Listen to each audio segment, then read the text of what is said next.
ఓం గణానాం త్వా గణపతిగం హవామహే కవిం కవీనాముపమశ్రవస్తమం జ్యేష్ఠరాజం బ్రహ్మణాం బ్రహ్మణస్పదానః శృణ్వన్నోతిభిः सीदसादनां प्रणो देवी सरस्वती वाजैर्वाजिनीवती धीनामविच्यवतु गणेशाय नमः सरस्वत्यै नमः श्रीगुरुभ्यो नमः हरि ओम ఓం శాంతి శాంతి శాంతి. మిత్రులారా, ఈవేళ 24వ నా సాహితీ యాత్ర ప్రసంగం. ఈ ప్రసంగం ఇచ్చేవారు అల్లూరి గౌరీలక్ష్మి గారు. వీరి పరిచయం నేను ముందే మీకు చేశాను పోస్టర్లో. ఒకసారి మనం ఆ పోస్టర్ చూసుకుందాం.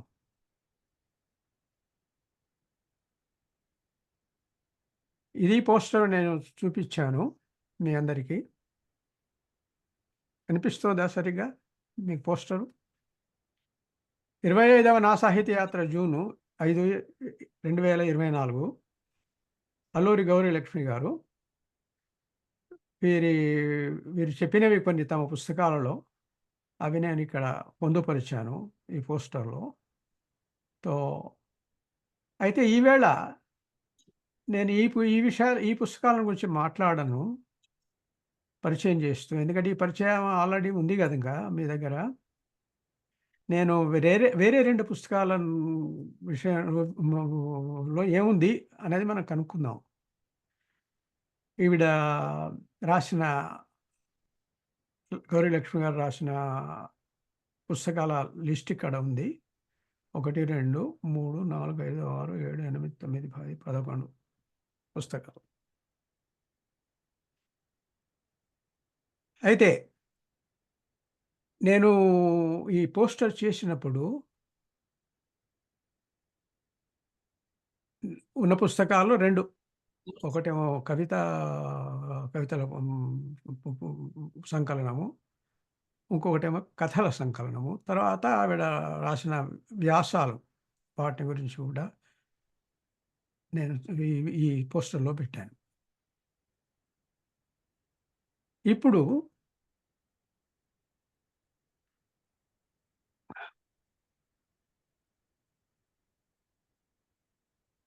వారి 2వ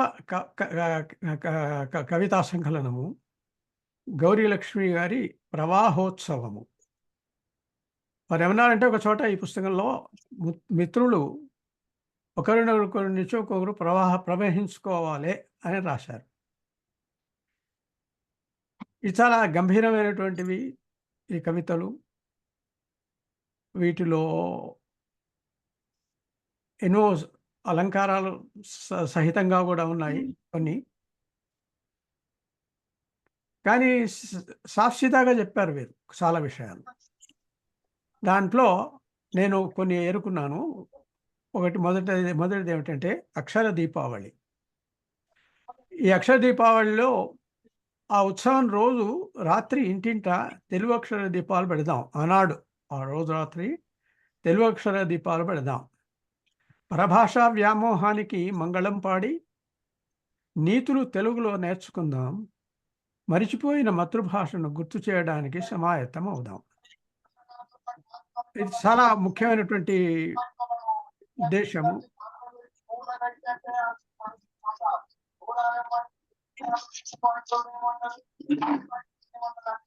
ఎవరండి మాట్లాడేది?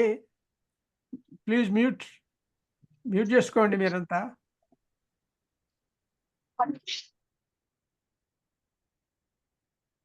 మ్యూట్ చేసుకోండి. Thank you.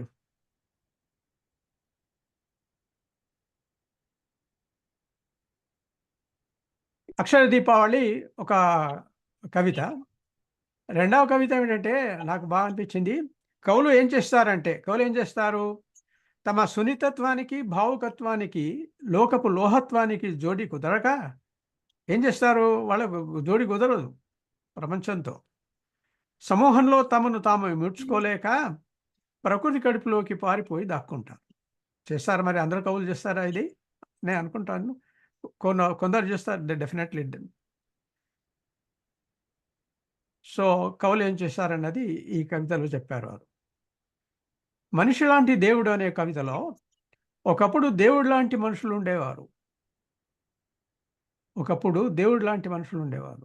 సామాన్యులు దేవుడి స్థాయికి ఎదగాలనుకునేవారు. కల కలిలో కాలం తిరగబడింది. మనిషి దేవుడయ్యాడు. ఇప్పుడింక దేవుడే అతన్ని అనుకరిస్తున్నాడు. ఇది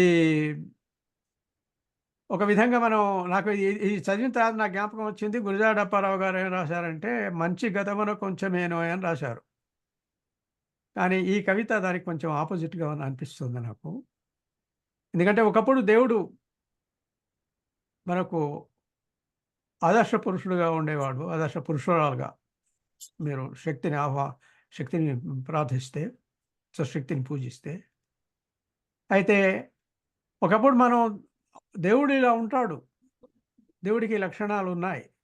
అంచేత మనం కూడా దేవుడిలాగా ఉందాం అని అనుకునేవాళ్ళం. దేవుడి ఆ స్థాయికి మనం పెరగాలనుకునేవాళ్ళం. కానీ ఇప్పుడు ఈ కాలంలో కలిలో కాలం తిరగబడింది. మనిషే దేవుడయ్యాడు. ఇప్పుడిక దేవుడే అతన్ని అనుకరిస్తున్నాడు. తర్వాత ఇంకొక కవిత మీకు చూపిద్దామని. 'మన్నించాలి మరి' అనేది ఈ కవిత పేరు. నా జీవిత డైరీలో పేజీలు తగ్గిపోతున్నాయి. ఇకపై రాయబోయే పాదాలు బాగా కుదించాలి. అత్యంత విలువైన వాటిని ఏరి ఎంచుకోవాలి. ఉన్న సమయాన్ని సద్వినియోగపరుచుకోవాలి. నా జీవిత డైరీలో పేజీలు తగ్గిపోతున్నాయి. I'm getting old. ఏదో ఒకటి మంచి పని చేసి పోతే బాగుంటుంది అని చెప్పేసి. ఆ ఉన్న సమయాన్ని సద్వినియోగపరుచుకోవాలి. ఇంకా కోరికలన్నిటిని లేకుండా ఉన్న వాటిని పరుల వాక్కు కోసం మనం జీవించాలి. వేరే వాళ్ళ కోసం జీవించాలి అనేటువంటి ఐడియా నాకు అనిపిస్తోంది ఇందులో. ఉన్న సమయాన్ని సద్వినియోగపరుచుకోవాలి అని. తర్వాత అమ్మని గురించి ఒక 2 కవితలున్నాయి దీంట్లో. ఈ ఈ పుస్తకంలో. ఒక దాంట్లో అమ్మ రోజు ఏం తింటుందో ఎవరికీ తెలీదు. నిజంగా అమ్మకి ఏది ఇష్టమో అసలే ఎరగం. ఎవరికో ఏదో వచ్చి నచ్చి మొత్తం తిన్నా ఏమీ అనదు పాపం. తనకుందో లేదో చూడకుండా గిన్నె వంచగలదు. స్వార్థం లేని ప్రేమ. వేరే వాళ్ళ అంకితమైనటువంటి జీవితం అమ్మది. ఆ అమ్మని గురించి ఎంత అన్నా కూడా తక్కువే. సౌభాగ్య భారతంలో ప్రజాకర్షక పథకాల మంతుమందులిచ్చి, రైతుల్ని నిర్దయతో నేలకి బలిచ్చి, నిరుద్యోగ భృతమంటూ యువతను మాయ చేసి, జనతని యాచకులు చేసి, వృద్ధుల బాలల స్త్రీల రక్షణ మరచి, ప్రజాస్వామ్యం పేరున వారసత్వ పరంపరై, అధికార కాంక్షతో ప్రజల్ని వర్గ కుల మత ప్రాంతాలుగా విడగొట్టి, అశ్మదీవుల అభివృద్ధి లక్ష్యమైన అక్రమార్కుల ఆగడాలకు అడ్డేది. ఈ భారతంలో జరుగుతున్నది ఏమిటి? ఈ సమాజం ఎక్కడికి పోతుంది అనేటువంటి విషయం వీరిది చెప్పారు. తర్వాత ఇంకా ఈ జీవిత పయనంలోనే ఏం జరుగుతున్నది అనేది వేరే ఒక కవితలో కూడా రాశారు. దాంట్లో ఆవిడ అంటుంది, మొదలు గుర్తులేని ఈ పయనంలో చేసిన ప్రయాణపు లెక్క తేలింది. నిమ్మళంగా జీవన చిత్ర మెరుగులు పెడుతున్న అజ్ఞానపీఠాల్ని గౌరవించే సహనం లేదు. నూతిలో కప్పల కచేరీ భరించే శక్తి లేదు. మూర్ఖపు మూకలతో వాదించే ఆసక్తి లేదు. పసిపాపల నవ్వే పండితుల పక్కన నిలబడాలనుంది స్నేహానికే నిలిచిన నేస్తాల చెంత. అంతులేని శుష్కవాదనలు ఓపికగా వినలేను. ఆ మరుగుజ్జు పాండిత్యాన్ని ఆస్వాదించలేను. సదా నిందల కాయలు కాసే తోటల వైపు పోలేను. ఇంత బ్రహ్మాండంగా ఉందండి ఈ కవిత. సదా నిందల కాయలు కాసే తోటల వైపు పోలేను. పాజిటివ్ థింకింగ్ ఉండాలని చెప్పేసి ఆవిడ ఈ కవితలో మనకు చెప్తున్నారు. వాళ్ళ వైపే మనం పోవాలి. నెగటివ్ థింకింగ్తో ఉన్న వాళ్ళతో పోయి లాభం లేదని చెప్పేసి. తర్వాత నీకు నీవే రక్ష. ఆధునిక అమ్మాయి, ఒక్కసారి నీ బలమేంతో దృష్టి సారించుకో. కర్కోటక రక్కసి మూకల నుంచి, కిరాతకుల నుంచి కాపాడను. నీ కోసం ఎవరో రారు, నీకు నీవే రక్ష.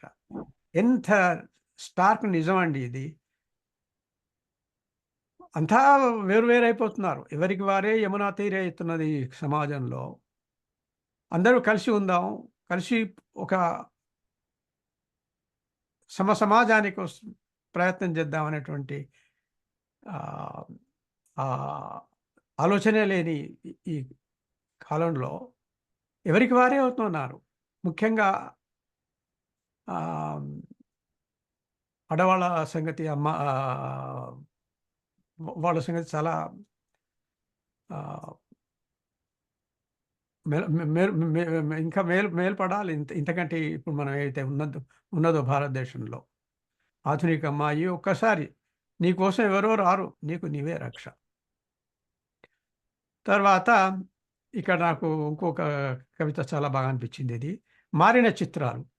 ఉద్యోగ విరమణ చేసి ఆశగా, ఆత్రంగా సొంత గ్రామం చేరి వెదికితే అక్కడ ఏం జరిగింది?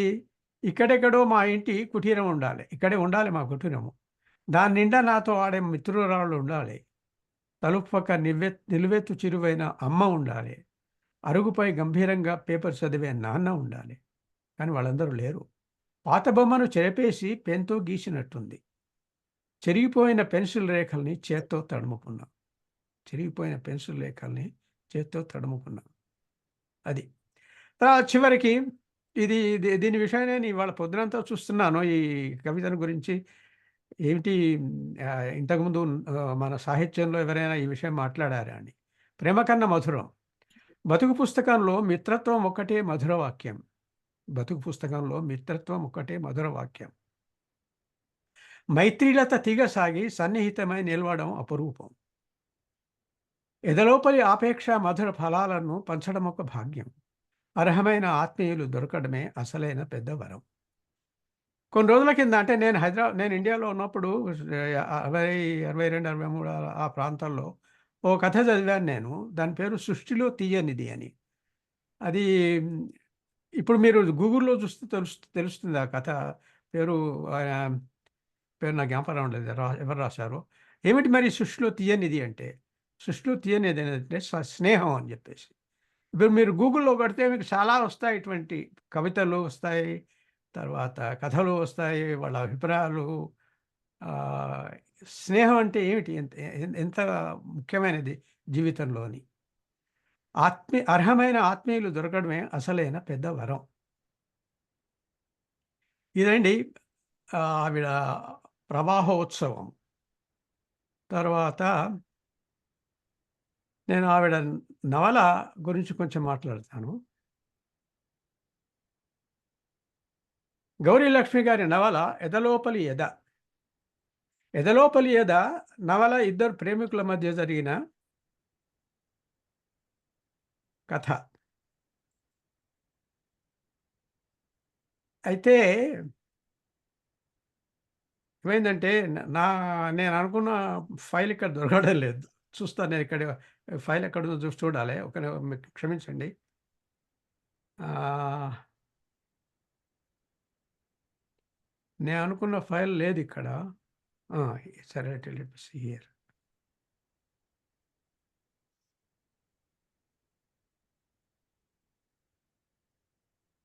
ఇదంతా ఈమె గురించి నేను రాసుకున్న నోట్స్.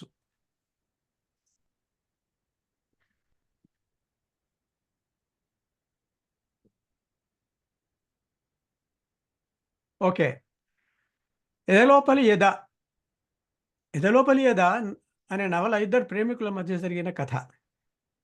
ఈ కథ చెప్పే ముందు ఈ పుస్తకానికి ముందు మాట రాసిన బెజవాడ వాసి పి. సత్యవతి గారి అభిప్రాయాలు తెలుసుకుందాం. ఆవిడ స్త్రీవాది అని ప్రసిద్ధికెక్కారు. స్త్రీవాదుల్లో ఎంతమంది సగం ఉడికిన వామపక్షవాదులో ఇంకా తెలియలేదు. చెప్పండి ఆవిడ రాస్తున్నది ఇది. మార్క్స్ చెప్పినట్లు స్త్రీ పురుష సంబంధం అనేది మనిషికి ఉండే సహజ సంబంధం కావాలి అంటుంది సిమోన్ ది బావా. ఆ స్పెల్లింగ్ వేరే విధంగా ఉంటుంది. కానీ సిమోన్ ది బావా అనేది ప్రొనౌన్సియేషన్ ఫ్రెంచ్. ఈవిడ ఇంత గాఢంగా భవనాల మీద నిల్చొని గొంతు చీల్చుకొని అరిచే సహజ సంబంధం ఏమిటి మనిషికి మధ్య? ఇది ఎగ్జిస్టెన్షియలిజం. విషయం మాట్లాడుతున్నాం మనం. ఈ సిమోన్ డి బాబా 1929లో ఒక బహిరంగ సంబంధం జాన్ పాల్ సార్ట్రే మొదలుపెట్టి 1950లో అతను చనిపోయేంత వరకు ఉంచుకున్నారు. ఈ బహిరంగ సంబంధం ఎలాంటిదంటే దీంట్లో ఒకరు కానీ, ఇద్దరు కానీ వేరే వారితో సంబంధాలు పెట్టుకోవచ్చు. మార్క్స్ ఈ సంబంధాన్ని తన జీవితంలో ఆచరణలో పెట్టాడు. మార్క్స్ తన పరమేశ్వరుడితో సంబంధం పెట్టుకొని ఒక కొడుకును కన్నారు. ఆ అబ్బాయి అతనింట్లోనే పెరిగాడు. తన తండ్రి ఎవరో తెలవకుండా. మార్క్స్ ఎప్పుడూ చెప్పలేదు కొడుక్కు. ఇది మార్క్స్ నీతి. ఇది షిమోన్ డి బాబా నీతి. ఈ నీతి కావాలా మనకి తెలుగువారికి 21వ శతాబ్దంలో? ఎందుకు మనం మార్క్స్‌ని, ఎంగెల్స్‌ని ఇంకా కోట్ చేస్తుంటామో నాకు అర్థం కాదు. వాళ్ళ నీతి వేరు, మన నీతి వేరు. అయితే ఈ నవలకు ఇది నిజంగానే ఈ మార్క్స్ యొక్క కొటేషన్ అవసరమా అని నాకు అనిపించింది. అంచేత నేను ఈ విషయం మాట్లాడుతున్నాను. ఈ నీతి కావాలా మనకు తెలుగువారికి 21వ శతాబ్దంలో? అసలు సంగతి తెలవకుండా ఈ భారత కమ్యూనిస్టులు, మార్క్సిస్టులు అర్థం లేని యూరోపియన్ తత్వశాస్త్రాన్ని కోట్ చేస్తారు ఎప్పుడు. కానీ రమణ మహర్షినో, వివేకానందుడినో, వేమననో, గాంధీ గారినో, భగవద్గీతనో ఎందుకు కోట్ చేయరు వీళ్ళు? తెలుసు కదా మీకు ఎందుకు చేయరు వాళ్ళు. ఇదండి సంగతి. సరే అసలు కథకొద్దాం. జాజి, విరజాజి అమ్మాయి పేరు హరిశ్చంద్ర. పరస్పర మిత్రుల ఇద్దరు వివాహితులైన జంటల సాన్నిహిత్యంలో కలుసుకొని ఒకరినొకరు ఇష్టపడి ప్రేమలో పడతారు. ప్రేమలో ఉన్న జాజి ఒక కవిత రాస్తుంది. ఆ కవిత ఏమిటంటే, నా తలపున మొగలి పూల గుబాళింపు పువ్వు నువ్వు, నా బ్రతుకు రుచివి నీవు, నీవు లేని తావున నాకు చోటు లేదు, సుఖము లేదు ఉనికి లేదు నీకి. అయితే ఈ కథ ఈ కవిత రాసిన తర్వాత ఆవిడ విరజాజి హరిశ్చంద్రకి ప్రపోజ్ చేస్తుంది. ఓ పని చేద్దాం, మనం కలిసి ఉందాం, కలిసి జీవిద్దాం అంది దృఢంగా. నేను నీకంత బాగా న్యాయం చేయలేము అని భయం అంటాడు హరి. అంతగా సమస్యలు వస్తే విడిపోదాం. ఆమె ధైర్యం చూడండి, విరజాజి ధైర్యం. ఇలాంటి క్యారెక్టర్స్ రావాలండి, ఉమెన్ క్యారెక్టర్స్ మన కవితల్లో, మన కథల్లో, మన నవలల్లో. ఎప్పటికేదో విక్టిమ్ పోజ్ పెట్టకుండా we can do this thing అనేటువంటి, కెన్ డూ అనేటువంటి ఫిలాసఫీ ఉన్న ఆడవాళ్ళు రావాలి. ఇది చదువుతుంటే నాకు ఈ ఈ పుస్తకం చదువుతుంటే నాకు 2 పుస్తకాలు జ్ఞాపకం వచ్చాయి. ఒకటేమో చెల్లెలి కట్ట. దాంట్లో రత్నావళి, రంగారావు మధ్యలో చాలా చర్చలు జరుగుతాయి. సంప్రదాయం అంటే ఏంటి, అది ఆ విషయము. అయితే ముకుందరావు చేయబట్టి పాపం ఆమె మారుతుంది. రెండవ నవల ఏమిటంటే కాలాతీత వ్యక్తులు. కాలాతీత వ్యక్తుల్లో ఇందిరా క్యారెక్టరు కొంతవరకు నాకు జ్ఞాపకం వచ్చింది విరజాజి గారిని చూస్తుంటే. ఆమె ధైర్యం ఎంతో చూడండి. ఇతరేమంటాడు, ఏమో మరి నాకేమో భయంగా ఉంది అంటున్నాడు. నీతో కలిసి ఉండడం, సహజీవనం చేయడం. అయితే ఆవిడేమంటోంది, అంతగా సమస్యలు వస్తే విడిపోదాం. ఇది అమెరికాలో, కెనడాలో నాకు ఇటువంటి థింకింగ్ అనిపిస్తుంది ఎమంగ్ ఉమెన్. ఇటువంటి థింకింగ్ రావాలి భారతీయ ఉమెన్‌లో అని నా అభిప్రాయం. అందుకోసమే నేను చాలా ఇష్టపడ్డాను ఈ నవల. తర్వాత వాళ్ళేం చేశారు, సరే ఎందుకైనా మంచిదని చెప్పేసి రాముని గుడికెళ్ళి పూజారి ఆశీర్వాదం తీసుకుంటారు కూడా. ఒక ప్లాట్ అద్దెకు తీసుకొని సహజీవనం మొదలుపెడతారు. ఒక రొటీన్ మొదలవుతుంది.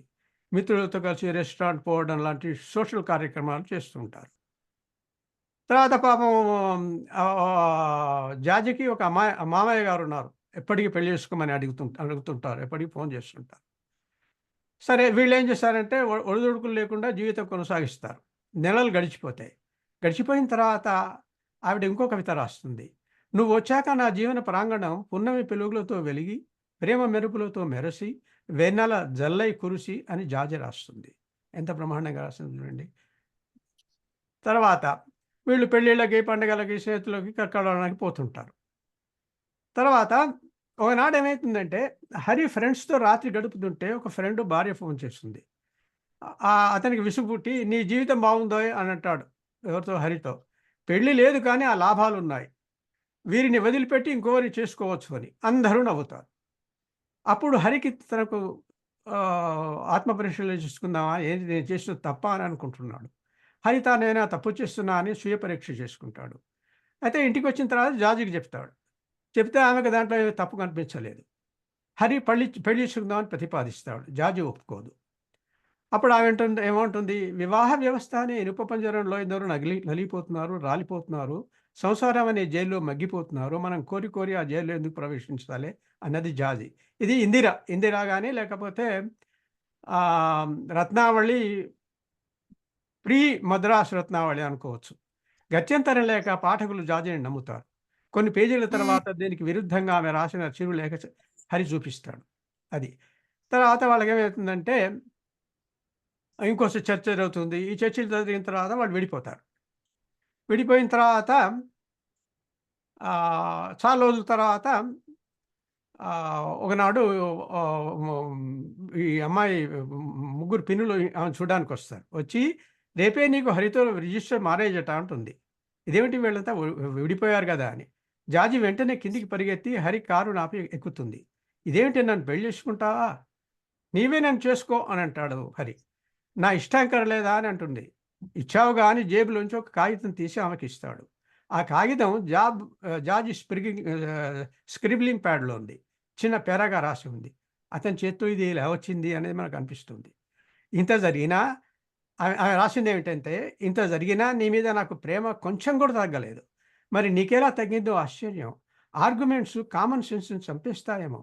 ఒక్క షరతు, ఒక్క సాక్ష్యం లేకుండా నీ చేయి పట్టుకొని 6 నెలలు సహవాసం చేసిన దాన్ని నీ మాట కాదంటానా? పెళ్లి అనేది ప్రేమను పంచుకోవడం కోసం కానీ, అభద్రత పోగొట్టుకోవడానికి, హక్కుల కోసం, లోకం కోసం కాదు కదా అని నా ఉద్దేశం. చూసారా ఎంత బాగా రాశారో ఇక్కడ రచయిత్రి గారు. పెళ్లి అనేది ప్రేమను పంచుకోవడం. ప్రేమ కోసం పెళ్లి చేసుకోవాలి. అంతేగాని వేరే ఆహ్, లాభాల కోసం పెళ్లి చేసుకోవడంతో మంచిది కాదు అని చెప్పేసి. ఎంత ఉన్నతమైనటువంటి ఉద్దేశం చెప్పండి ఇది. పెళ్లి అనేది ప్రేమను పంచుకోవడం కోసం. కానీ అభద్రత పోగొట్టుకోవడానికి, హక్కుల కోసం, లోకం కోసం కాదు అని. అని నేను అని రాస్తుంది. దీన్ని బట్టి అతడు పెళ్ళిని ఆహ్, ఆహ్, నిర్ణయిస్తారు. వాళ్ళు పెళ్లి చేసుకుంటారు చివరికి. తర్వాత నాకొక చిన్న పారాగ్రాఫ్ రాశాను. మీరు ఏమనుకోకుంటే నేను చదువుతానది. తులనాత్మక పరిశీలన చేస్తే చెల్లెలికట్టలో రత్నావళి విభిన్న పరిస్థితుల్లో తన చేసిన తప్పు ఒప్పుకుని పశ్చాత్తాపం పడుతుంది. తన పెళ్లి నుంచి వెళ్ళిపోవడం పాపమని గ్రహిస్తుంది. ఈ కథలో జాజి మనసు మార్పిడి ఆమె పెళ్లికి దారి తీస్తుంది. మరి సహజీవనం పాపమని అనుకున్నదా అన్నది ఉత్తరం లేని ప్రశ్నగా మిగిలిపోతుంది. ఆమె ఎప్పుడూ అనుకోలేదు పాపమని. సహజీవనం వివాహానికి ముందు మెట్టు అని అది అందరూ చేయాలని రచయితగా చెప్తున్నారా? దాంట్లో తప్పు ఏమీ లేదని మనకు సందేశం ఇస్తున్నారా? లేకపోతే సహజీవనం తప్పు.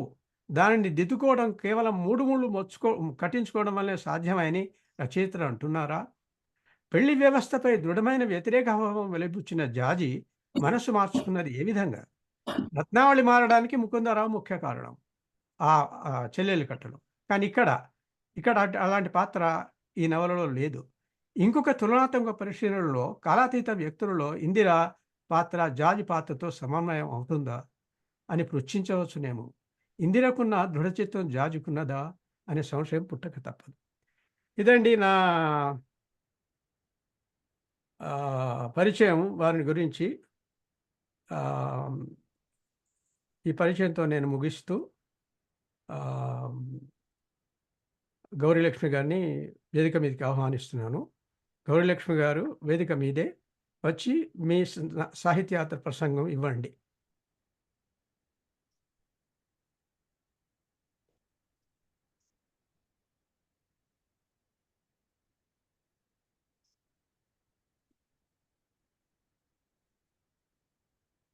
గౌరీలక్ష్మి గారు, మీరు రైట్. ఇప్పుడు మాట్లాడండి. అందరికీ నమస్కారం. నా సాహితీ యాత్ర కథను వినడానికి వచ్చిన మిత్రులందరికీ నమస్కారం చెప్తున్నాను. నా సాహితీ యాత్ర గురించి చెప్పాలంటే ముందు నా బాల్యం గురించి కూడా చెప్పాలి. మాది తూర్పుగోదావరి జిల్లా కోనసీమలో ఉన్న అంతర్వేదిపాలెం అనే గ్రామం అండి.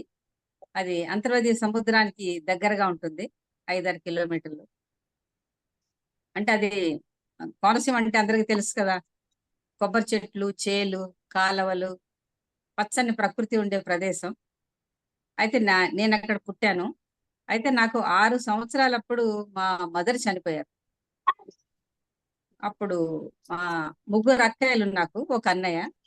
ముగ్గురు అక్కయ్యలు పెళ్లి అయిన తర్వాత నేను పుట్టాను. అంచేత నన్ను మా ముగ్గురు అక్కయ్యలు పెంచారు. ఎందుకంటే వాళ్ళు పెద్దవాళ్ళు అవడం వల్ల వాళ్ళ పిల్లలతో పాటుగా నన్ను పెంచారు. అందుచేత నాకు పెద్దగా మా మదర్ లేని లోటు తెలియలేదు. అయితే నేను ఒక సిస్టర్ దగ్గర చదువుకుంటూ ఉన్నప్పుడు 4th, 5th క్లాసులు చదువుతున్నప్పుడే నేను ఇంటికి వచ్చే ఆంధ్రప్రభ, ఆంధ్ర పత్రిక, ఆ మ్యాగజైన్స్ అన్ని చదువుతూ ఉండేదాన్ని. అయితే అప్పుడు అందరూ అనేవాళ్ళు, ఇంత చిన్నపిల్లవి ఈ మ్యాగజైన్స్ అన్ని ఎందుకు చదువుతున్నావు, చదవద్దు అనేవారు. కానీ నేను చదువుతూనే ఉండేదాన్ని. అయితే నన్ను క్లాస్‌లో ఫస్ట్ ఉండడం వల్ల, "నువ్వు సరిగ్గా క్లాస్ పాఠాలు చదవకుండా ఇవి చదువుతున్నావు" అని ఎవరు నన్ను అనడానికి లేకపోయేది. కాబట్టి నేను అలాగా చదువుతూనే ఉన్నాను. అయితే మా నాన్నగారి పేరు అల్లూరి లక్ష్మీపతిరాజు గారు. మా అమ్మగారు నరసమ్మ గారు. అయితే నేను ఈ సిస్టర్ దగ్గర చదువుతున్నప్పుడే 9, 10 సంవత్సరాలప్పటి నుంచి చదవటం మొదలుపెట్టి, నా చదువు అలా కంటిన్యూ అవుతూ ఉండగానే నేను ఇలా పుస్తకాలు చదవడం అనేది కూడా అలా జరుగుతూ వచ్చింది. ఆ తర్వాత నేను కాలేజ్ డేస్ వచ్చేసాను. కాలేజ్ డేస్‌కి వచ్చినప్పుడు మా ఇంటి పక్కనే ఒక లైబ్రరీ ఉండేది. నేను ఆ లైబ్రరీలో పుస్తకాలన్నీ చదివేశాను. అంటే రోజు ఒక నవల చదివేయడం, హాలిడేస్‌లో రోజుకి 4 నవలలు తెచ్చుకొని చదివేయడం. ఇంకా పొద్దున్నే ఒకటి, 10 గంటలకి ఒకటి, మధ్యాహ్నం 3 గంటలకి, మళ్ళీ రాత్రి ఒకటి. అలా మొత్తం చదువుతూ ఉండేవాళ్ళం. అదే సమయంలో సినిమాలు కూడా ఎక్కువ చూస్తూ ఉండేవాళ్ళం. నేను మా సిస్టర్స్ దగ్గర ఉన్నప్పుడు కూడా వాళ్ళు చూసే ప్రతి సినిమా నేను కూడా చూసేదాన్ని. 'మనుషులు మారాలి' ఆ సినిమా అప్పటి నుంచి, అంటే సినిమాలు చూడడము, ఈ పుస్తకాలు చదవడము, ఈ 2 నాకు హాబీలుగా ఉన్నాయి. నెక్స్ట్ కా కాలేజీలో ఉండే సబ్జెక్ట్స్, ఇవి 3 ముప్పేటుగా నా జీవితంలో అల్లుకుపోయాయన్నమాట. రోజు పుస్తకాలు చదవడము, వారానికి 2 సినిమాలు చూడడము. ఇదే కాకుండా ఇంకొకటేంటంటే, నేను 7థ్, 8థ్, 9థ్, 10థ్ ఈ 4 క్లాసుల్లో కూడా మాకు తెలుగు చెప్పే మాస్టర్లు చాలా మంచివాళ్ళు. వాళ్ళు చాలా బాగా పాఠాలు చెప్పేవారు. ఒక పద్యం చదివి, ఒకసారి ఒక ఫ్లోలో చదివి, మళ్ళీ రెండోసారి దాన్ని పద విభజన చేస్తున్నట్టుగా ఒకసారి చదివి, మూడోసారి చదివి మీకేం అర్థమైంది అని అడిగేంత మంచి టీచర్స్ ఉండేవాళ్ళు. దానివల్ల కూడా నాకు తెలుగు మీద చాలా ఇంట్రెస్ట్ వచ్చింది. నెక్స్ట్ మంచి మార్కులు కూడా వచ్చేవి. అలాగే నేను ఇంటర్ చదువుతున్నప్పుడు మాకు శ్రీరామారావు గారని, ఆయన మహా పండితులు. ఆయన మాకు ఇంటర్‌లో 2 ఇయర్స్ వచ్చారు. ఆయన చెప్పిన ఆహ్, పాఠాలే నాకు సాహిత్యం మీద ఆసక్తిని, అభిరుచిని బాగా కలిగించాయి. అంటే ఇంచుమించు 47 ఇయర్స్ అయిపోయి ఉండొచ్చు ఇప్పటికి ఇంటర్ చదివి. కానీ ఇప్పటికీ మాస్టర్ చెప్పిన పాఠాలు ఇప్పటికీ గుర్తున్నాయి. అంటే ఆయన చెప్పిన పాఠాలు ఒక సీడ్స్ లాగా ఉపయోగపడ్డాయి అని నేను అనుకుంటాను. ఆ తర్వాత నాకు డిగ్రీ ఫైనల్ ఇయర్‌లో మ్యారేజ్ అయిపోయింది.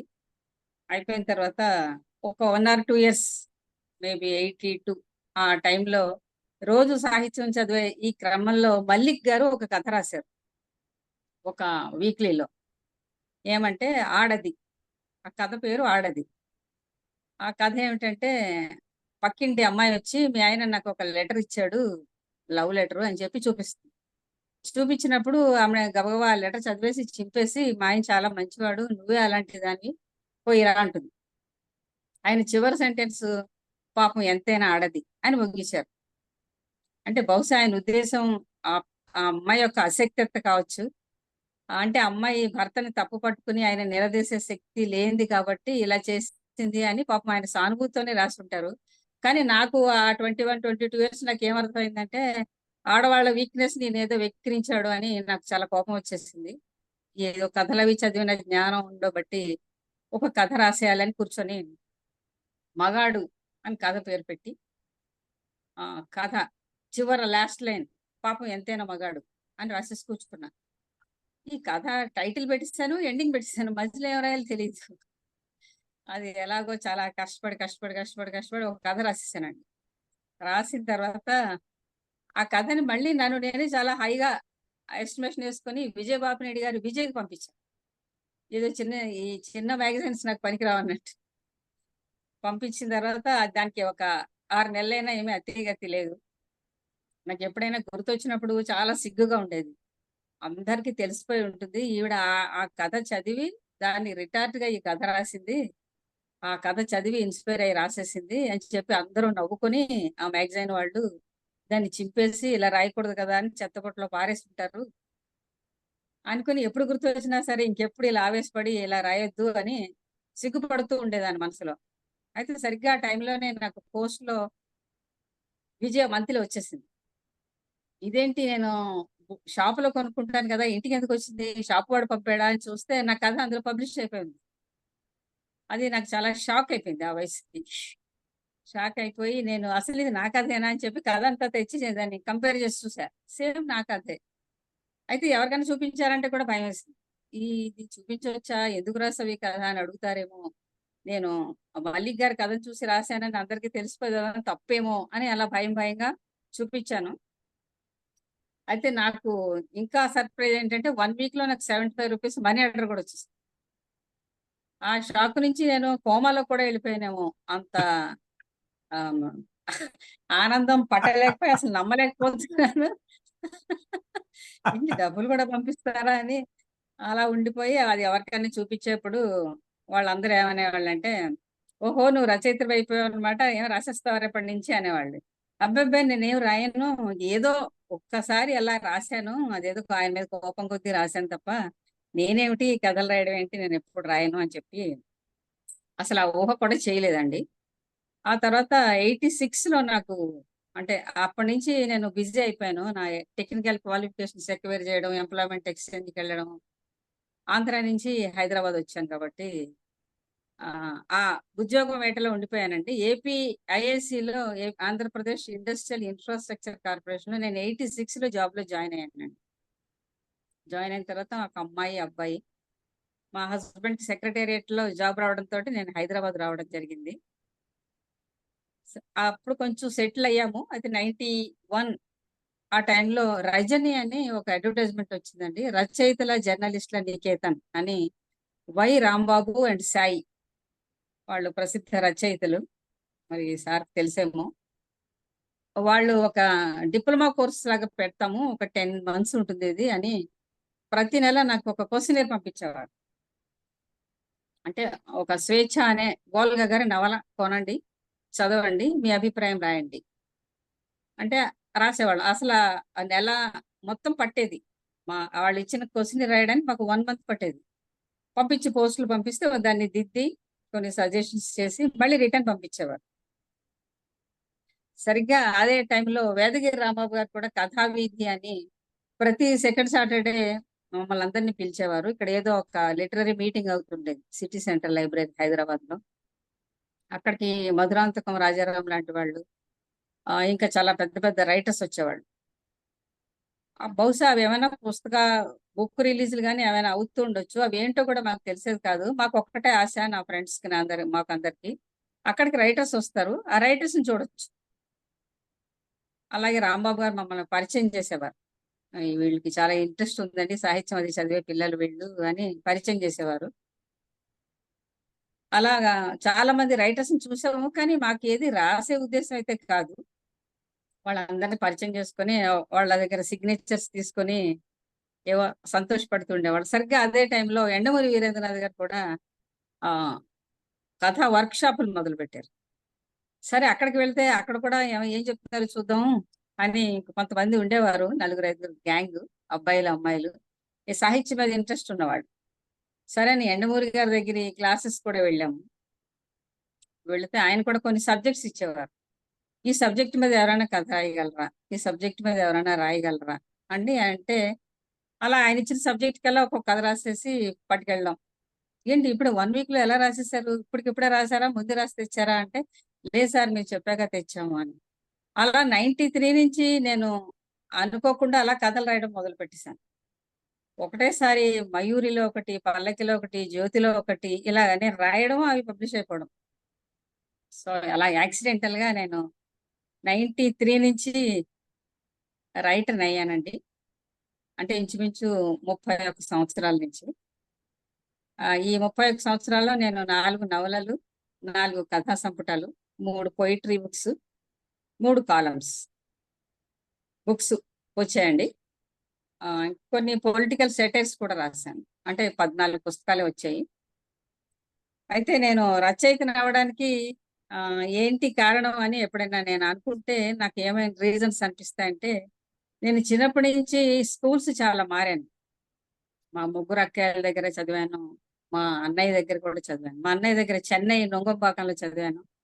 మా అక్కయ్యల దగ్గర చదివినప్పుడు ఒక 4 ఇయర్స్ రాజమండ్రి, 1 ఇయర్ వైజాగ్, మళ్ళీ ఉండి west Godavari, Kopalle west Godavari, Mogallu west Godavari, ఇలా అన్ని చదువుతూ మళ్ళీ డిగ్రీకి, ఇంటర్కి నేను మా ఊరు వచ్చేసాను, east Godavari Konaseema. So almost నేను 10 స్కూల్స్ అయినా మారాను మొత్తం నా 10th అయ్యే వరకు. అందుచేత నేను అనేక ఊళ్ళు తిరగడము, అక్కడ కొత్త స్కూల్స్, మాస్టర్లు, స్టూడెంట్స్ వాళ్ళందరినీ చూడడము, కొత్త ప్రదేశాలు, అలాగే ఫ్యామిలీస్ కూడా.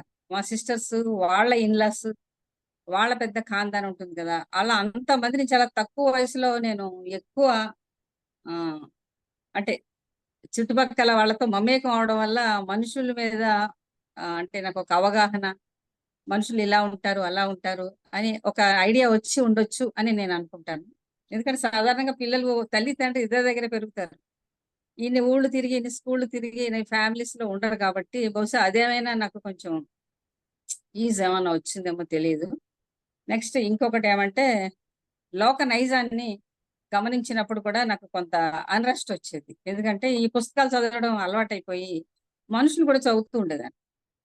వీళ్ళు ఇలాగా, వాళ్ళు ఇలాగా అని చూసినప్పుడు నాకు రకరకాలుగా మనుషులు కనిపించి వాళ్ళలో కొంచెం ఇలా బిహేవ్ చేస్తున్నారు, వీళ్ళు ఇలా బిహేవ్ చేస్తున్నారు అని నాలో నేను ఎక్కువ తర్కించుకునేదాన్ని.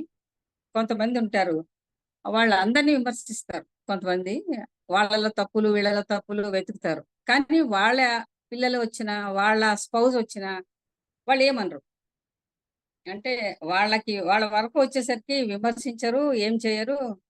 ఎందుకు ఇలా చేస్తారు అంటే ఒక లుక్ ఎందుకు మారుతుంది. అలాగే వంటలు చేసేప్పుడు ఆడవాళ్ళు పక్క వాళ్ళ వంటలు అయితే కరెక్ట్ గా చెప్తారు. ఇది ఇందులో ఈ లోటు వచ్చింది, ఇందులో ఇది తప్పు ఉంది, ఇది ఇందులో ఎక్కువ పడింది, తక్కువ పడింది అని టేస్ట్ చక్కగా చెప్తారు. మళ్ళీ వాళ్ళే స్వయంగా వంట చేసినప్పుడు అందులో తప్పు ఉన్నా కూడా వాళ్ళు ఒప్పుకోరు. అంటే ఈ విచక్షణ శక్తి అనేది అసలు ఉంటుందా? అసలు తన వరకు వస్తే విచక్షణ శక్తి పోతుందా? లేకపోతే తెలిసి కూడా వాళ్ళు నటిస్తారా? అది నాకు అర్థం కాక, మనుషులు ఎందుకు ఫెయిర్ గా అంటే ఫ్రాంక్ గా ఎందుకు ఉండరు, ఇలా ఎందుకు ఉంటారు అని, అంటే పుస్తకాలు చదవడం వల్ల అలా ఆలోచనలు వచ్చేవి. అలాగే అందరూ కొంచెం మనుషులు నిజం ఎక్కువ మాట్లాడరు. సరే నేను 10th క్లాస్లో ఉండగా మా సైన్స్ మాస్టర్ రోజు లంచ్ చేసి 2కి రాకుండా 2:15, 2:20కి వచ్చేవారు. ఇయర్ ఎండింగ్ వచ్చేసిన తర్వాత అందరి మాస్టర్ సబ్జెక్టులు అయిపోయినాయి, మాస్టర్ సబ్జెక్ట్ అవ్వలేదు. ఆ సైన్స్ మాస్టర్ అనేవారు అందరి సబ్జెక్టులు అయిపోయి నాయే మిగిలిపోయి, నాయే మిగిలిపోయాయి అని అంటుంటే నేను ఒక రోజు అన్నాను, సార్ మీరు లంచ్ చేసి మీరే పావుగంట రోజు లేట్ వస్తారండి అన్నాను. అంటే క్లాస్ అంతా పిన్ డ్రాప్ సైలెన్స్ అయిపోయింది.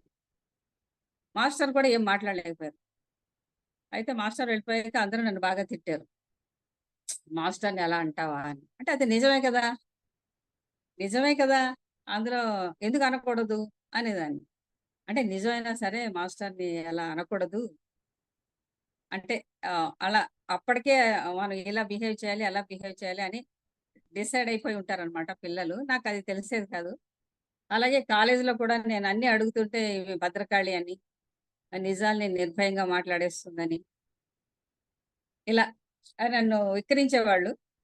అయితే నాకు ఇది నా లోపల ఇవన్నీ ఎవరికి ఆలోచించుకుంటూ ఉండేదాన్ని. అయితే కొంతమంది వాళ్ళు తప్పు చేసినప్పుడు కూడా తప్పును ఒప్పుకోరు నిజాయితీగా. అవును నిజమేనండి, పొరపాటు జరిగింది అనకుండా సమర్థించుకుంటారు. ఇంకా వేరే కారణాల వల్ల ఇలా జరిగింది అని చెప్తారు. అది కూడా నాకు చాలా బాధగా ఉండేది. ఎందుకు వీళ్ళు నిజాయితీగా ఉండరు? ఓపెన్ గా ఎందుకు మాట్లాడరు అని. అది ఒక రీజన్ నేను రైటర్ కావడానికి. ఇంకొక రీజన్ ఏంటంటే నేను చాలా పాజిటివ్ పర్సన్. 100% నేను పాజిటివ్ సైడే ఉంటాను. దానివల్ల నాకు కొంతమేర నష్టం జరిగినా గానీ చాలా వరకు లాభమే జరిగింది. నాకు దగ్గరగా వచ్చిన వాళ్ళందరినీ నేను ప్రీ కన్స్టిట్యూడ్ నోషన్స్ లేకుండా గమనిస్తూ ఉంటాను. స్టడీ చేస్తుంటాను. వాళ్ళ పాయింట్ ఆఫ్ వ్యూ ఏముందో అని ఆలోచిస్తూ ఉంటాను. ఎవరి మీద కోపం పెట్టుకోను. ఎందుకంటే చూసి చూడనట్టుగా వదిలేసి ముందుకు సాగిపోతూ ఉంటాను. ఎందుకంటే ఎవరి మీదైనా రైవలరీ పెట్టుకుంటే ఆ భారాన్ని మోయడం చాలా కష్టం. లైట్ హార్టెడ్‌గా ఉండాలి అని నేను అనుకుంటాను. ఇలాగే కరెక్ట్ అని నేను అనుకుంటాను. క్రియేటివ్‌గా ఉండాలంటే ఓపెన్‌గా ఉండాలని అనుకుంటాననమాట. ఇంక తర్వాత నేను రాయడం మొదలుపెట్టినప్పుడు మా ఆఫీస్‌లో పర్మిషన్ తీసుకోవడం అనేది ఒక పెద్ద ప్రహసనంలాగా జరిగింది. అంటే ఫస్ట్ ఒప్పుకోలేదు. ఇది కమర్షియల్ యాక్టివిటీ అన్నారు. తర్వాత దాని గురించి కొంచెం గొడవలు అయినాయి. ఎందుకు ఒక రైటర్‌ని ఎందుకు ఎంకరేజ్ చేయకూడదు? ఒక స్పోర్ట్స్ పర్సన్ ఎంకరేజ్ చేసినట్టు ఎందుకు చేయరు అని అలా తర్వాత జరిగి మొత్తం ఫైనల్‌గా నాకు పర్మిషన్ ఇచ్చారు. అయితే ఆఫీస్‌లో కూడా నా కథలన్నీ చదివి చర్చలు జరిపేవాళ్ళు. ఒకసారి నేను అమ్మతనం అనే ఒక కథ రాశాను. అంటే ఆడపిల్లలు కూడా తల్లిని ఎలా ఎక్స్‌ప్లాయిట్ చేస్తారు. అమ్మే, వాళ్ళు ఆడపిల్లలే. అయినా కూడా తల్లిని ఎక్స్‌ప్లాయిట్ చేస్తారు ఆడపిల్లలు అని ఒక అమ్మతనం అనే ఒక కథ రాశాను.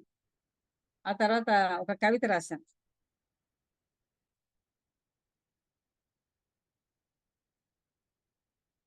ఆ కవిత ఏం రాశానంటే, ఆడవాళ్ళు అందమైన అగ్గిపుల్లలు. వెలుగు ఇస్తూ ఇస్తూనే దేన్నో అంటిస్తారు. తమ రహస్యాలకు తాళాలేసి పక్క వాళ్ళవి మారుతాళాలతో ప్రయత్నిస్తారు. మేము సున్నితులం, సుకుమారులం అంటూనే వ్యంగ్యపు బాణాలు విసురుతారు. ఇలా రాస్తే మీరు ఆడవాళ్ళయ్యుండి ఆడవాళ్ళని విమర్శిస్తున్నారేంటని మా బాస్ పిలిచి అడిగారు. నేను స్త్రీని కదా అని స్త్రీలందరినీ సపోర్ట్ చేయను సార్. ఏ లోపం ఉంటే ఆ లోపం ఎవరిలో ఉన్నా సరే రైటర్‌గా నేను చెప్పాలి అని అనడం జరిగింది. అలాగే నా సాహిత్యంలోని పాత్రలు, సంఘటనలు అన్నీ సహజంగానే ఉంటాయి. ఊహాజనిత పాత్రలు, సంఘటనలు నేనసలు రాయలేదు. రాయలేను కూడా. అయితే ఒక్కొక్కసారి నా కొలీగ్స్ వాళ్ళు వీళ్ళు కూడా ఏదైనా వాళ్ళ లైఫ్‌తో సిమిలారిటీ ఉంటే, ఇదిగో నా కథ ఏమి రాసేసింది అని నాతో మాట్లాడడం మానేసిన సందర్భాలు కూడా ఉన్నాయి. అయితే సాహిత్యం అసలు ఉపయోగం ఏంటి అని నేను అనుకున్నప్పుడు, అది వినోదం, విజ్ఞానం, ధైర్యం ఇస్తుంది సాహిత్యం. అంతేకాకుండా తోటి వారి మీద సహానుభూతి, సానుభూతి కలిగేట్టు చేస్తుంది అని నేను అనుకుంటాను. సాహిత్యం చదవడం వల్లే హృదయం మెత్తనవుతుంది. విశాల హృదయం కూడా వస్తుంది. అయితే ఇతరులతో ఘర్షణ తక్కువగా ఉండి సామరస్యం పెంచుకోవడానికి కూడా సాహిత్యం ఉపయోగపడుతుందని నా ఉద్దేశం. నేను రాసిన కథలు గానీ, కవితలు గానీ, నవలలు గానీ ఎక్కువ చాలా వరకు మెసేజ్ ఓరియెంటెడ్‌గానే రాశాను. అయితే కొన్ని అనుభూతుల్ని కూడా పంచుకున్నాను. కొన్ని హాస్యానికి సరదాగా కూడా రాశాను. అలాగే వివక్ష చూపించినప్పుడు "పాపా లోపలికి పో, బాబు నువ్వు వెళ్లి ఆడుకో, ఏమిటి వివక్ష? ఎన్నాళ్ళీ శిక్ష?" అలాంటి వివక్ష సంబంధించిన కవితలు కూడా రాశాను. అలాగే ప్రేమ కథలు ఇంట్లో ఉండే పిల్లలు చదివితే మంచిది కాదు కదా! ఇట్లాంటి ప్రేమ కథలు ఇంటి పత్రికల్లో వద్దు అని కూడా ఒకసారి దాని గురించి కూడా ఒక కథ రాశాను. అయితే ప్రాంతీయ ఆహ్, పార్టీలు అంటే 2 తెలుగు రాష్ట్రాలు విభజన జరిగినప్పుడు కూడా ఒక 10 సంవత్సరాలు కూడా చాలా విభజన వాతావరణం గాని, అటు ఇటు ఏదో ఆవేశాలు అవి ఉండేవి.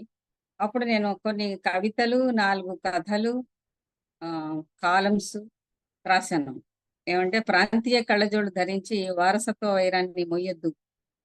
సంయమనంతో ఉండాలి. ఈ స్టేట్ డివైడ్ అవ్వడం అనేది టెంపరరీ. కానీ మనుషులు ఎప్పటికీ ఉంటారు అలా. అదే సత్యం అని, దృశ్యం అని, పరిష్కారం అని, ఇలా కొత్త మట్టి అని చాలా కథలు రాశాను.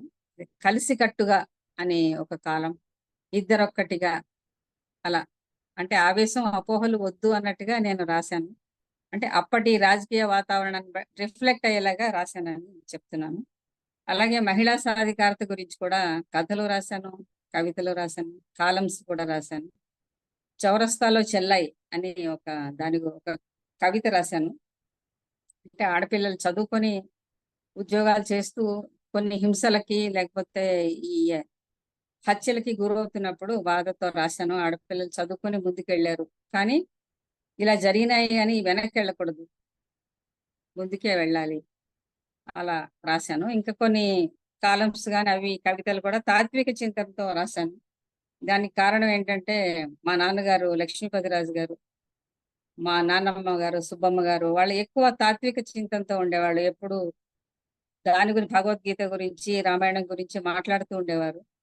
అందుకని నాకు తెలియకుండానే చిన్నతనం నుంచి ఆ తాత్విక చింతన కూడా వచ్చింది. అయితే జీవితం అనేది ఏ సిద్ధాంతానికి లొంగదు. ఏ ఫ్రేమ్‌లోను ఒదగదు. సందర్భాన్ని బట్టి మనమే రకరకాలుగా వ్యాఖ్యానాలు చెప్పుకుంటాం. అయితే నేను నవలలు, కథలు, కవితలు, కాలమ్స్ ఇలా వివిధ ప్రక్రియల్లో రాయడానికి కారణం ఏంటంటే, నేను ప్రథమంగా నేను కథలే ఎక్కువ రాశాను. అయితే ఒక్కొక్కసారి బిగ్ క్యాన్వాస్‌లో చెప్పాలి అనుకున్నప్పుడు నవలలు రాశాను. లేకపోతే సరదాగా ఫ్రెండ్స్ తోటి మాట్లాడుతున్నట్టుగా ఏదైనా ఒక సబ్జెక్ట్ గురించి మాట్లాడాలి అనుకున్నప్పుడు కాలం రాశాను. ఇంకా చాలా పవర్‌ఫుల్‌గా భావంతో చిన్నగా భావం రాయాలి అన్నప్పుడు కవితలు రాశాను. అయితే నేను రాసినవి అన్నీ ఒక్కసారి చూడాలి అంటే, మనోచిత్రం అని నేను ఒక కథా సంపుటి 25 కథలతో 97లో వచ్చిందండి. అది మనోచిత్రం అంటే ఏంటంటే, ఆ కథ ఒక అబ్బాయి పెద్దవాడయిన తర్వాత 10 ఏళ్ల తర్వాత ఆళ్ళ ఊరెళ్దాం అనుకుంటాడు. చాలా మంది చెప్తుంటారు, "ఆ ఊరంతా ఇప్పుడు చాలా మారిపోయిందిరా. నువ్వసలు గుర్తుపట్టలేవు" అని. అయితే రేపు వెళ్ళాలనగా రాత్రి ఆ అబ్బాయికి ఆలోచనొస్తుంది. నేనిప్పుడు ఊరెళ్తే ఊర్లో అన్నీ మారిపోయి ఉంటే నేను తట్టుకోలేనేమో. ఎందుకంటే నాకు ఆ చెట్లు ఆహ్, ఆ పరిసరాలన్నీ నా మనసులో సజీవంగా అలాగే ఉండాలి. ఇప్పుడేమైనా మారతాయేమో, బహుశా నేను తట్టుకోలేనేమో అని వెళ్ళడం మానేస్తాడు. అది మనోచిత్రం. అలాగే 'టు ప్రీచ్' అని ఒక కథ. ఒక రైటరు చాలా ప్రేమ కథలు రాసేస్తూ ఉంటుంది. వాళ్ళ అమ్మాయి చూస్తూ ఉంటుంది. ఇన్ని ప్రేమ కథలు రాసేస్తుంది కానీ నిజానికి ఇవన్నీ ప్రాక్టికల్‌గా వయబులా కాదా అనుకోని తల్లితోటి అంటుంది. "ఎందుకమ్మా ఇన్ని ప్రేమ కథలు రాస్తావు? ఇవన్నీ బయట ఇలా ప్రేమలు అలా జరగవు కదా!" అంటే, "ఏవో రాస్తాం సరదాగా అవన్నీ ఎందుకు" అంటుంది. కానీ అందుకని ఒకరోజు అమ్మాయి ఏం చేస్తుందంటే, "నేనెవరినో ప్రేమించాను ఒక అబ్బాయిని. వాడినే పెళ్లి చేసుకుంటాను" అని చెప్తే అప్పుడు ఆ రాత్రంతా తల్లి ఏడుస్తుంది. "నువ్వలా చేసుకొని వెళ్ళిపోతే మీ నానమ్మ, తాతయ్య వాళ్ళందరూ ఎన్ని అంటారు? మీ మేనత్తలందరూ ఎన్ని తిడతారు? నేనేదో కథలు రాయడం వల్ల ఇలా చేశావు అనుకుంటారు" అని చాలా బాధపడి తెల్లవారులు ఏడుస్తూ ఉంటుంది. అప్పుడు తల్లికి ఒక లెసన్ లాగనమాట. చూసావా నీ కూతురు ఇలా లవ్ మ్యారేజ్ అంటే నీకింత బాధ కలిగింది కదా! మరి నువ్వన్నీ లవ్ స్టోరీలు అలా రాస్తే దాని గురించి దాన్ని చదివి వేరే వాళ్ళు వేరే రకంగా ఇన్‌స్పైర్ అవుతారు గదా! అని అలా అటువంటి కథలు ఒక 25 రాశాను. ఆ తర్వాత 'వసంత కోకిల' అని 26 కథలతో అది 2003లో ఒకటొచ్చింది. అది దానిలో కథలేంటంటే వ్యూ పాయింట్, కొత్త చివుళ్ళు అలాంటివి. వ్యూ పాయింట్ ఏంటంటే ఒక అమ్మాయి ప్రేమ పెళ్లి చేసుకుంటానంటే తల్లి, తండ్రి ఒప్పుకోరు. మంచిగా పెళ్లి చేస్తారు. తర్వాత వాళ్ళ ఫ్రెండ్ ఒకావిడ లవ్ మ్యారేజ్ చేసుకుంటుంది. ఈ అమ్మాయి ఎప్పుడు బాధపడుతూ ఉంటుంది. నా లవ్ మ్యారేజ్ ఫెయిల్ చేశారు మా పేరెంట్స్ అని. ఆ అమ్మాయి వచ్చి ఏం చెప్తుందంటే, నేనెవరినో ప్రేమించాను అనగానే మా అమ్మ, నాన్న నాకు ఆ అబ్బాయినిచ్చి పెళ్లి చేశారు. వాడు మంచివాడు కాదు. మా అమ్మ, నాన్న చాలా తప్పు చేశారు. నాకు తెలిసి తెలియని వయసులో నేను చేస్తే వాళ్ళు నన్ను ఇది తప్పు అని చెప్పలేదు అని. అప్పుడు ఈ అమ్మాయి అనుకుంటుంది, అరే! నా వ్యూ పాయింట్ వేరు, ఆ అమ్మాయి వ్యూ పాయింట్ వేరు. అంటే అమ్మాయి అలా ఆలోచిస్తోంది. నేనేమో నా లవ్ మ్యారేజ్ మా అమ్మ, నాన్న ఫెయిల్ చేశారు. చేసుకోనివ్వలేదు అని ఈ అమ్మాయి అది ఒక కథ. అలాగే కొత్త చివుళ్ళు. ఒక పెళ్లి విఫలమైనా కూడా జీవితంలో అలా మోడువారిపోయి ఉండక్కర్లేదు. కొత్త చివుళ్ళు తొడగాలి అని అది ఆ కథా సంపుటి. అలాగే 'కొత్త చూపు' అని 18 కథలతో 2014లో ఒక కథా సంపుటొచ్చింది. అందులో ఏంటంటే ఒక అబ్బాయి 'మార్గదర్శి' అని ఒక రైటర్ ఉంటాడు. ఆయన రాసిన కథ 'మార్గదర్శి.' ఆ కథలో ఆయన ఏం చెప్తాడంటే ఒక ఒక మనిషికి ఒక పెద్దాయనకి క్యాన్సర్ వస్తుంది. క్యాన్సర్ వచ్చినప్పుడు అతను చాలా సంయమనంతో చక్కగా ట్రీట్మెంట్ తీసుకుంటూ ఇంట్లో వాళ్ళందరితో ప్రేమగా ఉంటూ ఏం చేయాలి నెక్స్ట్ అన్నట్టుగా చాలా ఆదర్శంగా ఉంటాడు. కానీ అదే రైటర్‌కి నిజంగానే క్యాన్సర్ వస్తుంది. వచ్చినప్పుడు అతను చాలా బాధపడిపోయి, ఏడ్చి, దుఃఖించి నాకే ఎందుకొచ్చింది? మా వాళ్ళెవరికీ రాలేదు అని పెళ్ళాం కనబడితే విసుక్కొని, చుట్టాలొస్తే బావమరిది మీద అరిచి, అలా చాలా అన్‌రెస్ట్ ఫీల్ అవుతాడు. తర్వాత ఎందుకు నేనిలా బిహేవ్ చేస్తున్నాను అని తనలో తాను ఆలోచించుకొని, తను రాసిన కథలేవో చదువుతుంటే ఈ మార్గదర్శి కథ కనపడింది. అప్పుడు అనుకుంటాడు, ఈ కథలో నేను ఎంత బాగా రాశానో, ఒక మనిషి తనకి ఇలాంటి డిసీజ్ వచ్చినప్పుడు ఎలా ప్రవర్తించాలో ఆదర్శంగా రాశాను కదా! నేను ఇలా ప్రవర్తించానని సిగ్గుపడి, అయితే నా కథే నాకిప్పుడు మార్గదర్శి అయింది అనుకుని తనని తాను సరిదిద్దుకుంటాడు. అలాగే 'గమ్యం దిశగా' అనే ఒక కథ. అంటే భర్తతో విడిపోయి సింగిల్ వుమెన్‌గా ఉన్నవాళ్ళు, వాళ్ళు ఎక్కువ బాధపడుతుంటారు. వాళ్ళు పశ్చాత్తాపపడుతుంటారని అనుకుంటారు అందరూ. కానీ ఆమె నిజంగా అలా ముందుకే వెళ్తుంది గానీ పశ్చాత్తాపపడి వెనక్కి రాదు అని ఒక కథ. అలాగే 'శిక్షణ' అని ఒక కథ. ఒక పెద్దాయన కూతురు రోజు పనమ్మాయి రాలేదని బాధపడుతూ, విసుక్కుంటూ, ఏడుస్తూ తండ్రి మీద విసుక్కుంటూ, భర్త మీద విసుక్కుంటూ ఉంటుంది. లేదమ్మా ఇవన్నీ లైట్‌గా తీసుకోవాలి అంటే, తీసుకోవు. నీకేం చెప్తావు నాన్న కూర్చొని వేదాంతాలు లైట్‌గా చెప్పు. లైట్‌గా తీసుకోవడం ఏమిటి అని అంటుంది. కానీ అలా ఆ పని చేసే అమ్మాయి సహాయకురాలు తరచుగా మానేయడం రావడంతో అమ్మాయికి కొన్ని రోజులకి ఒక వేదాంతం అలవడుతుంది. వస్తే వస్తుంది, వస్తే ఓకే చేస్తుంది. లేకపోతే నేనే చేసుకుంటాను అనుకుంటుంది. అంటే అదొక శిక్షణ అయింది మా అమ్మాయికి, ఆ అమ్మాయి ద్వారా అని అనుకుంటాడు తండ్రి. సంతోషపడతాడు. అలాగే నేను 'అమ్మకో అబద్ధం' అని ఒక కథా సంపుటి 2019లో 18 కథలతో ఒకటి వేశాను.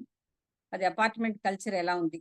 పక్కా అపార్ట్మెంట్‌లో ఎవరున్నారో తెలియకుండా ఎలా ఉంటున్నాము అన్నదానికి, దానికి జాగృతిలో నాకు మొదటి బహుమతొచ్చింది. అలాగే 'వంతెన' అని ఒక కథ రాశాను.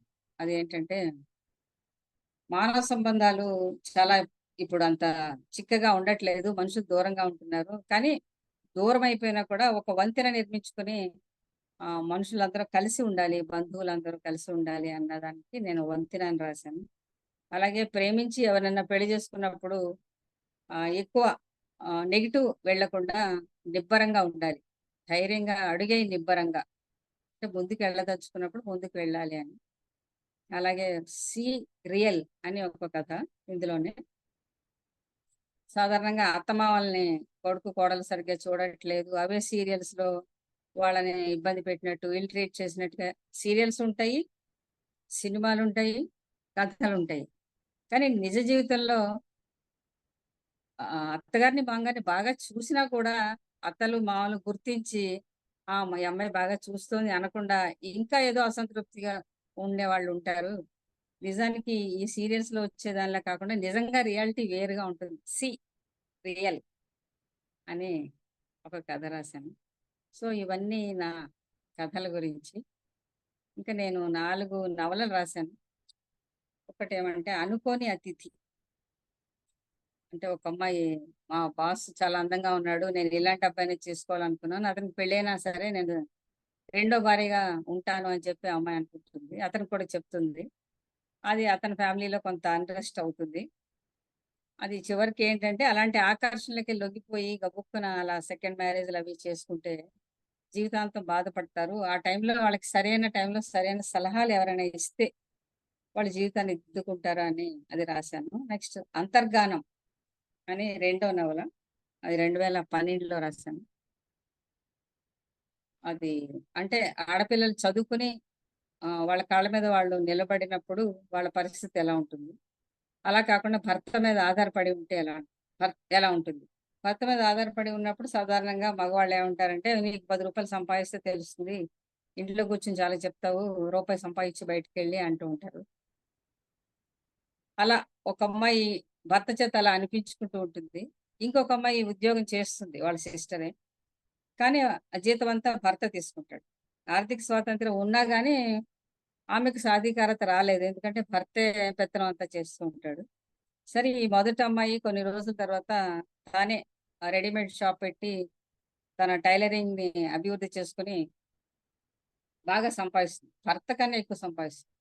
అప్పుడు ఆమెకు వేరే కష్టాలు వస్తాయి. మళ్ళీ భర్త ఇన్ఫీరియారిటీ ఫీల్ అవుతాడు. ఇంతకుముందు సుపీరియారిటీ ఫీల్ అయిన వాడు ఇప్పుడు ఇన్ఫీరియారిటీ ఫీల్ అవుతాడు. ఆ తర్వాత ఇంకొక అమ్మాయి కథ ఒకటి తీసుకున్నాను. సెకండ్ మ్యారేజ్ చేసుకున్నాను. అంటే ఆడపిల్లలు వివిధ దశల్లో వాళ్ళు రకరకాల సమస్యలు ఎదుర్కొంటారు. సంపాదన పరురాలు అయినా అవ్వకపోయినా అయ్యి కూడా ఎన్ని రకాల సమస్యలు ఉంటాయి అని ఆ అంతర్గానం నవల్లో చర్చించాను. ఇప్పుడు నవీన్ చంద్ర గారు చెప్పారు కదా, ఎదలోపలి ఎద అని నేను ఒక లవ్ స్టోరీ రాసాను. ఇంకా చివరి నవల ఈ నెల 21వ తేదీన రిలీజ్ చేస్తున్నాను. అది మలి సంజయ్ కెంజాయ. అంటే 60 ఏళ్ళు దాటిన వాళ్ళు ఏ విధమైన సమస్యలు ఎదుర్కొంటున్నారు. అంటే బాగా ఆర్థికంగా ఉన్నత స్థితిలో ఉన్నా, లేకపోతే కొంచెం మధ్య తరగతి వాళ్ళైనా, కింది తరగతి వాళ్ళైనా 60+ వాళ్ళకి ఎటువంటి సమస్యలు ఉన్నాయి, సమాజం వారిని ఎలా చూస్తుంది, సమాజం పట్ల వాళ్ళకి భావాలు ఎలా ఉన్నాయి, వాళ్ళు ఎలా ఏమైనా అడ్జస్ట్ అవుతున్నారా, అడ్జస్ట్ అవ్వలేకపోతున్నారా, పెద్దవాళ్ళని మనం ఇవ్వాల్సినంత రెస్పెక్ట్ ఇస్తున్నామా లేదా అనే ఆ చర్చతోనే ఆ నవల్లో పాత్రలన్నీ ఉంటాయి. అందులో ఉండే వాళ్ళందరూ కూడా ఇదే 60+ వాళ్ళ కథలే చాలా తీసుకొని ఓల్డ్ ఏజ్ హోమ్స్ అవన్నీ ఎలా ఉన్నాయి అంత రాశాను. ఇక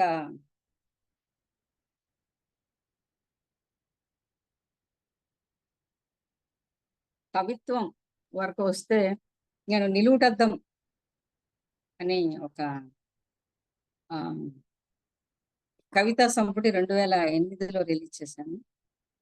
అంటే బాలశిక్ష అని ఒక కథ, ఒక కవిత రాశాను.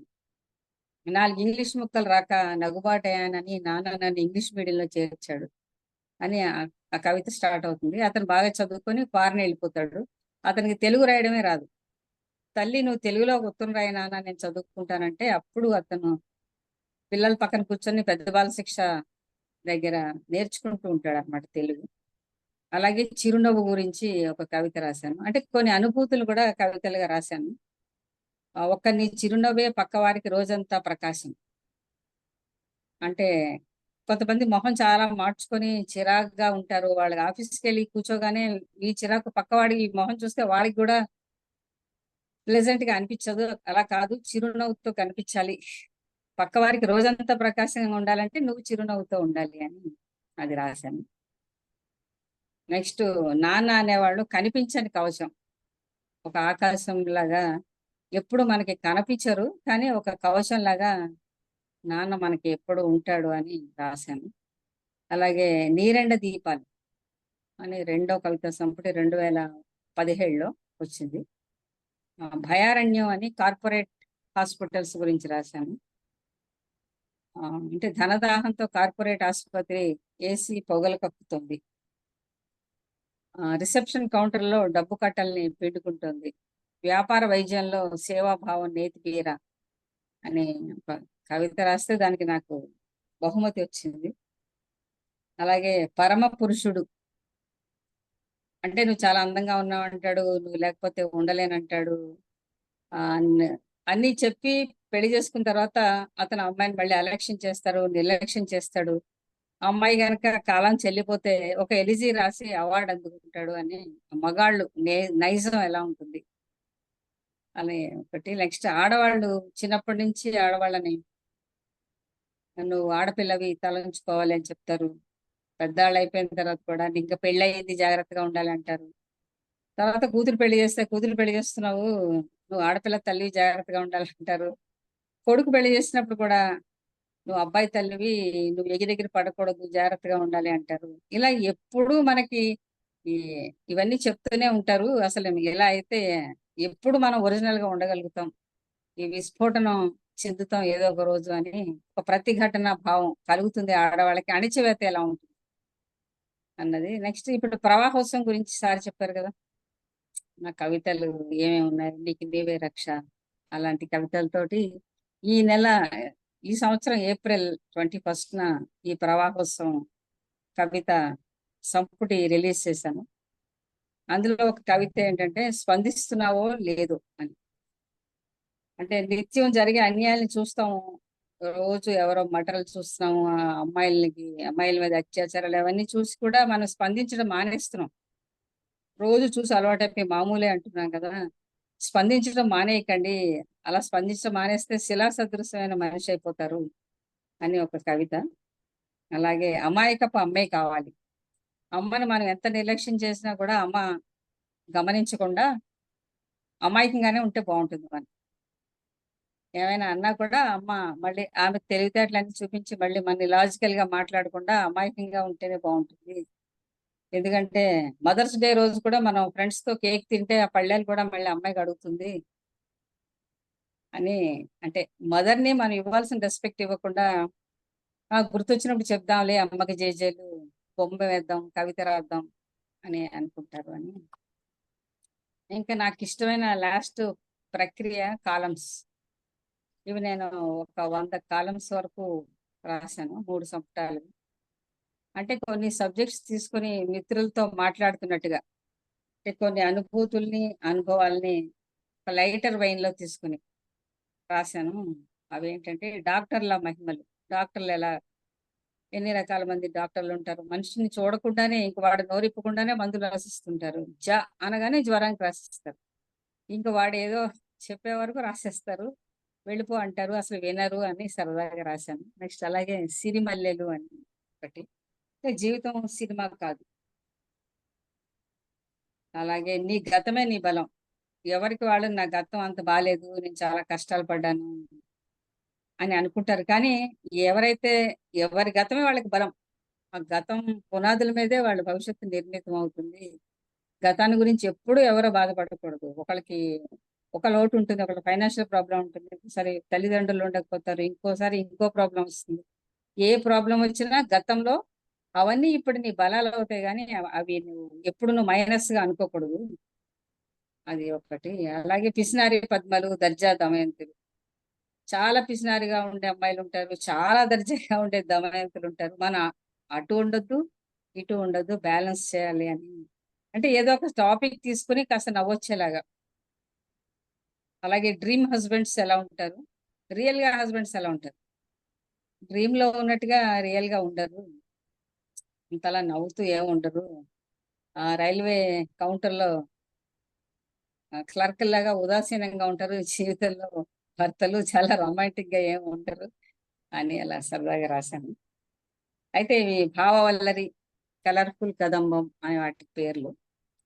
ఇంకా నాకు పాలిటిక్స్ మీద నాకు చాలా గౌరవం, ఆసక్తి ఉండి నేను బిఎస్సి స్టూడెంట్ అయినా కానీ ఎంఏ పొలిటికల్ సైన్స్ చేశాను. అప్పుడు నేను చాలా పొలిటికల్ సెటైర్స్ రాశాను. ఒక డైలీలో నాకు చాలా ఫ్రీ హ్యాండ్ ఇచ్చారు. అప్పట్లో ఉన్న పాలిటిషియన్స్ గురించి, ఆ ఇంకా అప్పుడు మంత్రుల గురించి, అవి చాలా సరదాగా నేను లైటర్ వెయిన్ లో చాలా కాలమ్స్ రాశాను. లేకపోతే మంత్రులు ప్రమాణ స్వీకారం చేసినప్పుడు వాళ్ళు ఒక్కొక్క ప్రమాణ స్వీకారంలో వాళ్ళకి ఏమేమి అర్థాలు వస్తాయి, నేను ఈ రహస్యాన్ని ఎవరికి చెప్పను, అవి ఇవి అన్ని, ఆ పేర్లన్నీ అవన్నీ రాసి, ఆ పాయింట్స్ అన్ని రాసి సరదాగా అన్నిటికీ ఆ, హాస్యంగా రాశాను. అయితే ఆ మ్యాగజైన్ ఆ డైలీ కాకుండా ఇంకా వేరే డైలీకి పంపించాలి అని అందరూ అంటే నేను ఇంకొక డైలీకి పంపించాను రాస్తే. వాళ్ళు వెంటనే నాకు ఫోన్ చేశారు, మీ పొలిటికల్ స్ట్రాటజీ చాలా బాగుంది, మేము పబ్లిష్ చేసుకుంటాం, కానీ మీరు ఎప్పటికీ మాకే రాయాలి, వేరే పత్రికకి రాయకూడదు. అలా కండిషన్ మీరు ఒప్పుకుంటేనే ఇది వేస్తామన్నారు. మరి నేను అలా ఎలా ఒప్పుకుంటాను? నేనేం వాళ్ళ ఎంప్లాయీని కాదు కదా వాళ్ళ కోసం రాయడానికి. ఈ రోజు ఇది రాస్తాను, నేను నా ఇష్టం వచ్చింది రాస్తాను కదా అని చెప్పి, సరే అని చెప్పి నేను దానికి మానేసి ఇంకో ప్రముఖ డైలీకి పంపించాను. వాళ్ళు వెంటనే నాకు ఫోన్ చేశారు, ఇవి చాలా బాగా రాస్తున్నారు, ఇవి మీరు రెండు పంపించినవి చాలా బాగున్నాయి, అయితే మీరు మాకే రాస్తారా, ఇంకెవరికి రాయకుండా అన్నారు. సో అది అక్కడ కూడా నేను నో చెప్పేశాను. ఎప్పటికీ నేను వాళ్ళ కోసమే రాయడం అనేది కుదరదు అని. ఆ తర్వాత మళ్ళీ నేను ఇంకో డైలీకి పంపిస్తే వాళ్ళు ఏమన్నారంటే, మేము కొంచెం మార్చుకుంటాము, ఓకేనా అన్నారు. ఏదో కొంచెం మార్చుకుంటారంటే ఏదో ఒకటో రెండో సెంటెన్స్ మార్చుకుంటారులే, ఏమవుతుంది అని, ఓకే అండి అన్నాను. ఇంకా వాళ్ళు ఎంత మార్చేశారంటే, అసలు అది నా కాలమే కాదు, నా పేరు నా టైటిల్ ఉందంతే. అది పబ్లిష్ అయిపోయిన తర్వాత ఏమిటి ఏమిటి ఏం రాసావు ఏం రాసావు అంటే, అంత చదువుకున్నా నేనే షాక్ అయ్యాను.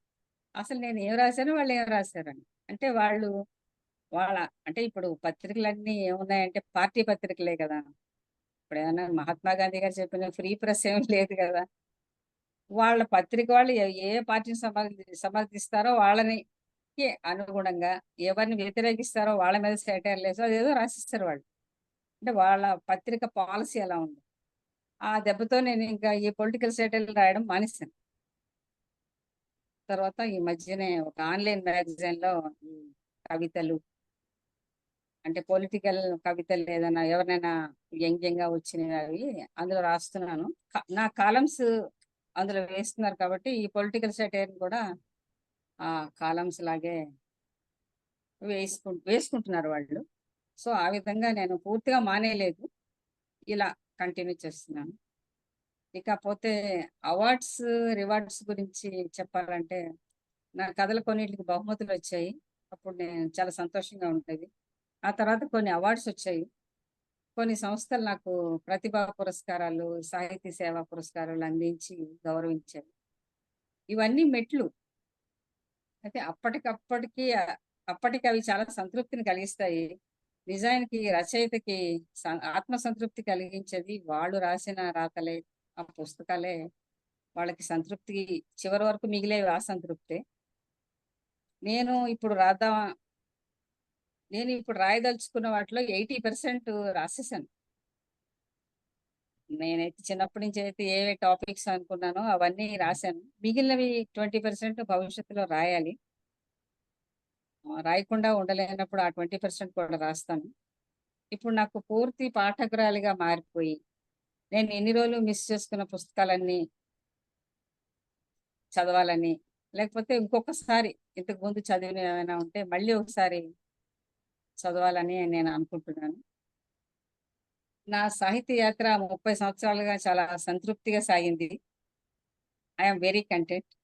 ఈ సాహితీ ప్రపంచంలో ఉన్నవారందరికీ నేను రుణపడి ఉన్నాను. ఎలా అంటే నా సీనియర్స్ నా పుస్తకాలు నా పుస్తకాలకి ముందు మాటలు రాసి, ఆవిష్కరణలు చేసి నన్ను ప్రోత్సహించారు. అలాగే నా సహరచయితలు సమీక్షలు రాసి, సూచనలు చేసి, ఆ పుస్తక పరిచయాలు అవి చేసి నన్ను ముందుకు నడిపారు. నా రచనలు చదివి మిత్రులైన వాళ్ళున్నారు. నా రచనలు చదివి విమర్శించిన తర్వాత మిత్రులైన వాళ్ళున్నారు. పాఠకులు కూడా నన్ను ఎంతో గౌరవించి, అభిమానించారు. నాకు చాలా ఆత్మీయులైన వారు కొన్ని సబ్జెక్ట్స్ సూచించి నా చేత రాయించిన వాళ్ళు కూడా ఉన్నారు. అలాగే నా కథల్లో, నవలలో ప్రచురించిన ఎడిటర్స్, ప్రచురించిన పబ్లిషర్స్ ఉన్నారు. వీరందరి వల్ల నా సాహితీ యాత్ర చాలా ఆహ్లాదంగా, ప్రశాంతంగా సాగింది. అయితే నేను ఎప్పుడు ఏమనుకుంటానంటే జీవితంలో చివరికి మిగిలేవి తోటివారి పట్ల స్నేహం, ప్రేమ, అభిమానం. ఈ మూడే మిగులుతాయి చివరికి. మిగిలినవేవి నిలబడవు. నాకు చాలా మంది మంచి మిత్రులున్నారు. వాళ్ళందరికి కూడా నేను మంచి ఫ్రెండ్‌గానే ఉంటాను. మా ఇంటర్‌లో పాఠాలు చెప్పిన గురువుగారు శ్రీరామారావు గారిని నేను ఇప్పటికీ సందేహాలు అడుగుతూ ఉంటాను. నా 10థ్ friends, inter friends, degree friends, MA friends ఇప్పటికీ కొనసాగుతూనే ఉన్నారు.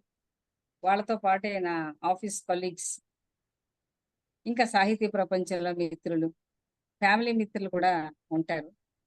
నా ఫ్యామిలీ కూడా నన్ను రచనలు చేయడానికి ఎంతో సపోర్ట్ ఇచ్చింది. మా వారు, మా అమ్మాయి, అల్లుడు, అబ్బాయి, కోడలు కూడా నన్ను ఎంకరేజ్ చేస్తారు. ఇప్పుడు మా మనవళ్ళు కూడా నేను రైటర్‌నని చాలా గర్వపడుతున్నారు. అయితే నా రచనలన్నీ ఇంగ్లీష్‌లోకి ట్రాన్స్‌లేట్ చేయమని వాళ్ళ అభ్యర్థన. అదంతా అయ్యే పని కాదు కాబట్టి, నేను ప్రతి సమ్మర్‌లో వాళ్ళకి తెలుగు నేర్పించడానికి ట్రై చేస్తున్నాను. తెలుగు అక్షరాలు వాళ్ళకి నేర్పించడానికి ప్రతి సమ్మర్ హాలిడేస్‌ని నేను ఉపయోగించుకుంటున్నాను. అయితే చివరగా నేను చెప్పాలంటే సాహిత్యం అనేది ఒక మంచి మిత్రుడిలాగా, ఒక గురువులాగా మనల్ని నడిపిస్తుంది. మనకి కర్తవ్యం చెప్తుంది, కన్నీళ్లు తుడుస్తుంది, కళ్ళు తెరిపిస్తుంది అని నేను అనుకుంటాను. అందుకే నేను ఈ సాహిత్య రంగాన్ని ఎంచుకున్నాను. ఎప్పుడూ ఒక పాట వింటూ, ఒక మంచి పుస్తకం చదువుతూ, మంచి మిత్రులతో స్నేహ సౌరభాన్ని ఆస్వాదిస్తూ గడపడం నాకిష్టమైన పనులు. అవే వీలైనంత వరకు చేస్తూ ఉంటాను.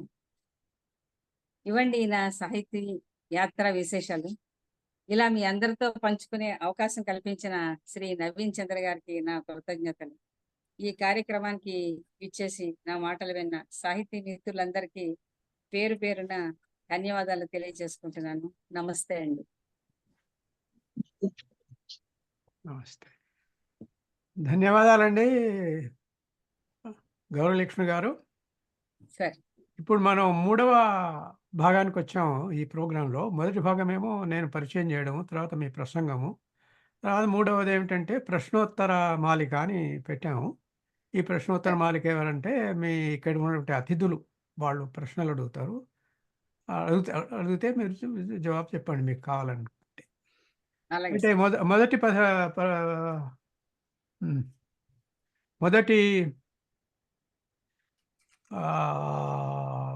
వ్యక్తి, మొదటి సాహితీ పౌరాలు ఇక్కడ ఉన్నది రాజేశ్వరి దివాకర్ల గారు. రాజేశ్వరి దివాకర్ల గారు, మీకు ఏమైనా ప్రశ్నలు ఉన్నాయా, లేకపోతే ఏమైనా ఆబ్జెక్ట్స్, మీరు కామెంట్స్ చేస్తారా? చెప్పండి. ప్రశ్నలేం లేవండి. వారు చెప్పారు వారిది సంతృప్తికరమైన సాహితీ యాత్ర. ఒక రచయిత్రికి సంతృప్తి కలిగినప్పుడు మనకింకా ప్రశ్నలుండవు. ఆవిడ మాటలు వినడమే మనకు కూడా సంతృప్తిని కలిగించారు. ఎందుకంటే వారి ధోరణి ఎలాంటిదంటే ఒక విశాలమైనటువంటి దృక్పథం. వారు ముందే చెప్పారు. ఎందుకంటే సాహిత్యాన్ని రాయాలంటే, క్రియేటివ్‌గా ఉండాలంటే విశాల హృదయంతో ఉండాలి. అందరిని బాగా అర్థం చేసుకోవాలి. ఎవరితో వివాదాలు పెట్టుకోకూడదు. అందరితో స్నేహంగా ఉండాలి. ఇంతటి విశాల హృదయంతోటి వారేంటంటే చిన్నతనంలోనే వారు అనేక మందితో వారికి సంపర్కం కలిగింది. అంటే వాళ్ళ కుటుంబంలోనూ, బయట వాళ్ళతోటి అనేక మంది వ్యక్తులను వారు పరిశీలించారు. వారిని గురించి ఆలోచించారు. వారితో సద్భావాన్ని పెంచుకున్నారు. అలాగే వారి రచనల్లో కూడా ఎంతో సద్భావము, తర్వాత హాస్యాన్ని రాసినా, వారు ఏది రాసినా ఒక మెసేజ్ ఓరియెంటెడ్‌గా రాశారు అని నాకు తోస్తుంది. వారు చెప్పారు. కాబట్టి వారి విశాలమైనటువంటి చింతన, దృక్పథంతో రాసినవన్నీ కూడా మనకి నిజంగానే పాఠకులకు మనకెంతో స్ఫూర్తిని కలిగిస్తాయి. ఇంకా వారు రాసిన కథల్లో వారు చెప్పారు చూడండి. ఒక రైటరు క్యాన్సర్ వచ్చిన వ్యక్తిని గురించి ఎంతో ధైర్యంగా ఉంటాడు ఆ వ్యక్తి కథలో. కానీ రైటర్‌కి నిజంగా క్యాన్సర్ వచ్చినప్పుడు చాలా బాధపడతాడనమాట. 'మార్గదర్శి' అనే కథ చూడండి. అంటే ఆవిడ భావనలో ఒక వ్యక్తిలో ఉండేటటువంటి వ్యక్తిత్వ గుణాలను ఎంత బాగా పరిశీలించారు. అనేక కథల్లో వారు అలాగే రాశారు. నిజ జీవితం ఏమిటి? వాస్తవం ఏమిటి? తర్వాత కథలో ఎలా ఉంటుంది? ఇలాగే అమ్మాయిల జీవితాన్ని గురించి వారు ఏం రాసినా కూడా ఒక ద్వైధీ భావాన్ని చూపించారు. అంటే ఒక వాస్తవాన్ని ఊహా దృష్టితో చూసి, ఆ ఊహని వాస్తవానికి గల విభేదాన్ని మనకి చూపించి, దానిలో ఒక మెసేజ్‌ని మనకి చూపించారు. కాబట్టి ఏది రాసినా కూడా వారు హాస్యాన్ని రాసినా కూడా చూడండి. 'పిసినారి పద్మ', 'దర్జా దమయంతి' గురించి రాసినా కూడా, తర్వాత 'dream husband and real husbands' ఎలా ఉంటారు. పొలిటికల్ సెటైర్స్ బాగున్నాయి అని పత్రికల వాళ్ళే వారికి తాకీదు ఇచ్చినప్పుడు, ఆ పొలిటికల్ అనలైజేషన్ వారికి ఎంత బాగా ఉందో మనకు తెలుస్తుంది. ఈ ఆలూరి గౌరీ లక్ష్మి గారి ఆహ్, రచనల గురించి వినడం నాకు కూడా అనేకమైనటువంటి భావనలను కలిగించింది. అంటే వారి యొక్క చింతన ఒక వాస్తవికత దృక్పథంతో కూడింది కాబట్టి, అది ఎంతో ఉచితంగా, సందర్భ సహితంగా ఎంతో బావుందండి. అంతే. ప్రశ్నలేం లేవండి. వారి సంతృప్తికరమైనటువంటి రచన ఈ సాహితీ యాత్రకు నా యొక్క జోహార్లండి. అంతే. ధన్యవాదాలు రాజేశ్వరి గారు. తర్వాత ఉన్న లిస్టులో అత్తలూరు విజయలక్ష్మి గారు. మీరేమైనా మాట్లాడతారండి? అత్తలూరు విజయలక్ష్మి గారు. విజయలక్ష్మి గారు. నమస్కారం సార్. నేను వీడియోలోకి రాలేను, మాట్లాడతాను. చాలా బాగుంది. నేను మొదటి నుంచి కూడా బిగినింగ్ నుంచి నేను ఈ కార్యక్రమంలో ఉన్నాను. చాలా బాగా మాట్లాడారు గౌరీ లక్ష్మి గారు. నాకు ఆవిడ 30 ఏళ్ల నుంచి ఫ్రెండ్ అయినా కూడా ఆవిడ ఇంత మాట్లాడతారని నాకు తెలీదు. చాలా తన సాహితీ యాత్ర గురించి చాలా బాగా చెప్పారు. ఆ, నాకు తెలియని విషయాలు చాలా ఉన్నాయి ఆవిడ చెప్పిన దాంట్లో. ఈ విధంగా తెలుసుకునే అవకాశం ఇచ్చినందుకు నవీన్ చంద్ర గారికి ధన్యవాదాలు తెలియజేస్తున్నాను. ఇవాళ నేను కొంచెం బిజీగా ఉన్నాను. ఫ్రెండ్స్ గెస్ట్లు వచ్చారు కొంచెం, అందుకని నేను వీడియోలోకి మాత్రం రాలేను, ఏమనుకోవద్దు. చాలా బాగుంది సార్, కార్యక్రమం చాలా బాగుంది. గౌరీ లక్ష్మి గారికి అభినందనలు, మీకు అభినందనలు. ధన్యవాదాలండి విజయలక్ష్మి గారు. తర్వాత వచ్చి ఇక్కడ లలితా శేఖర్ గారు ఉన్నారు. లలితా శేఖర్ గారు, మీరేమైనా మాట్లాడతారా? లలితా శేఖర్ గారు, నమస్కారం అండి. నమస్కారం నవీన్ అండి. చంద్ర గారు నమస్కారం. నమస్కారం అండి. వింటున్నానండి. ఆ, మాట్లాడడానికి అప్రిసియేషన్ తప్ప ఏం లేదు. గౌరీలక్ష్మి గారు నాకు మంచి మిత్రురాలు. ఆ ఆవిడ కథనం కానీ, ముఖ్యంగా కవిత్వం కానీ, కాలమ్స్ లో కానీ నాకు బాగా కనపడేది స్పష్టత. అది చాలా బాగుంటుంది. తేటగా, ఓపెన్ గా ఆవిడ మనస్తత్వం ఎలా ఉంటుందో ఆవిడ పెన్ కూడా అలాగే ఉంటుంది. ఇందాక మీరు చెప్పిన కవిత్వంలోని పంక్తులన్నీ కూడా ఆకర్షణీయంగానే ఉన్నాయి. నేను కూడా ఒకసారి ఎదలోపలి ఎద అనే నవల్ని విజయవాడలో ఒకసారి నేను సమీక్షించాను. ఆ చాలా నాకు చక్కటి మంచి మిత్రురాలు, స్నేహశీలి.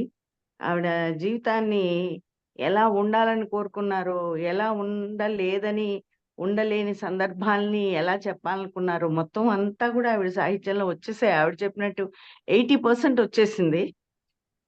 అయితే మనం ఏది చూస్తామో, మనకి దృష్టిని ఎంతవరకు పరిమితమో అంతవరకే రచయిత చెప్పగలుగుతాడు. దాన్ని మించి చెప్పడానికి రచయితకి అవకాశం ఉందా అనేది నాకెప్పుడు ప్రశ్నగానే ఉంటుంది. అంటే మనం చూడనటువంటి విషయాల్ని, అంటే అనుభవంలోని విషయాల్ని ఎలాగో చెప్పరు, చెప్పినా కూడా బాగుండవు అవి. కాకపోతే ఇంకా లోతైన పరిశీలన ఎక్కడన్నా చెయ్యాలా అనేది ఏ రచయితకి ఆ రచయితే సాధన చేసుకోవడంలోనూ వాటిని అవగాహన తెచ్చుకోవడంలోనూ ఉంటుందేమో అని నేను అనుకుంటాను. బహుశా భవిష్యత్తులో మిగిలిన 20% కూడా ఆవిడ తప్పకుండా దాన్ని కవర్ చేసి 100% ఒక గొప్ప రచయిత్రిగా ఆవిడ నిలబడగలరని నేను నమ్ముతున్నాను. ఇందాకనే అనుకుంటున్నాను, నీలి నీలి పూల చీర గౌరమ్మ గారు అందాం అనుకుంటున్నాను. చాలా బాగుంది ఇవాళ. నవీన్ చంద్ర గారు కూడా చాలా చక్కగా చేశారు. గౌరీలక్ష్మికి హృదయపూర్వకమైన అభినందనలు చెప్తున్నాను. Thank you very much. ధన్యవాదాలు మీకు లలిత గారు. మీ Thanks తర్వాత అండి. నాగలక్ష్మి పట్టి. నాగలక్ష్మి పట్టి గారు, మీరేమైనా మాట్లాడతారా? నాగలక్ష్మి గారు,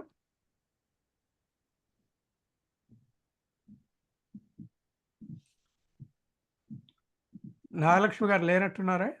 ఉన్నారు కదా నాగలక్ష్మి గారు?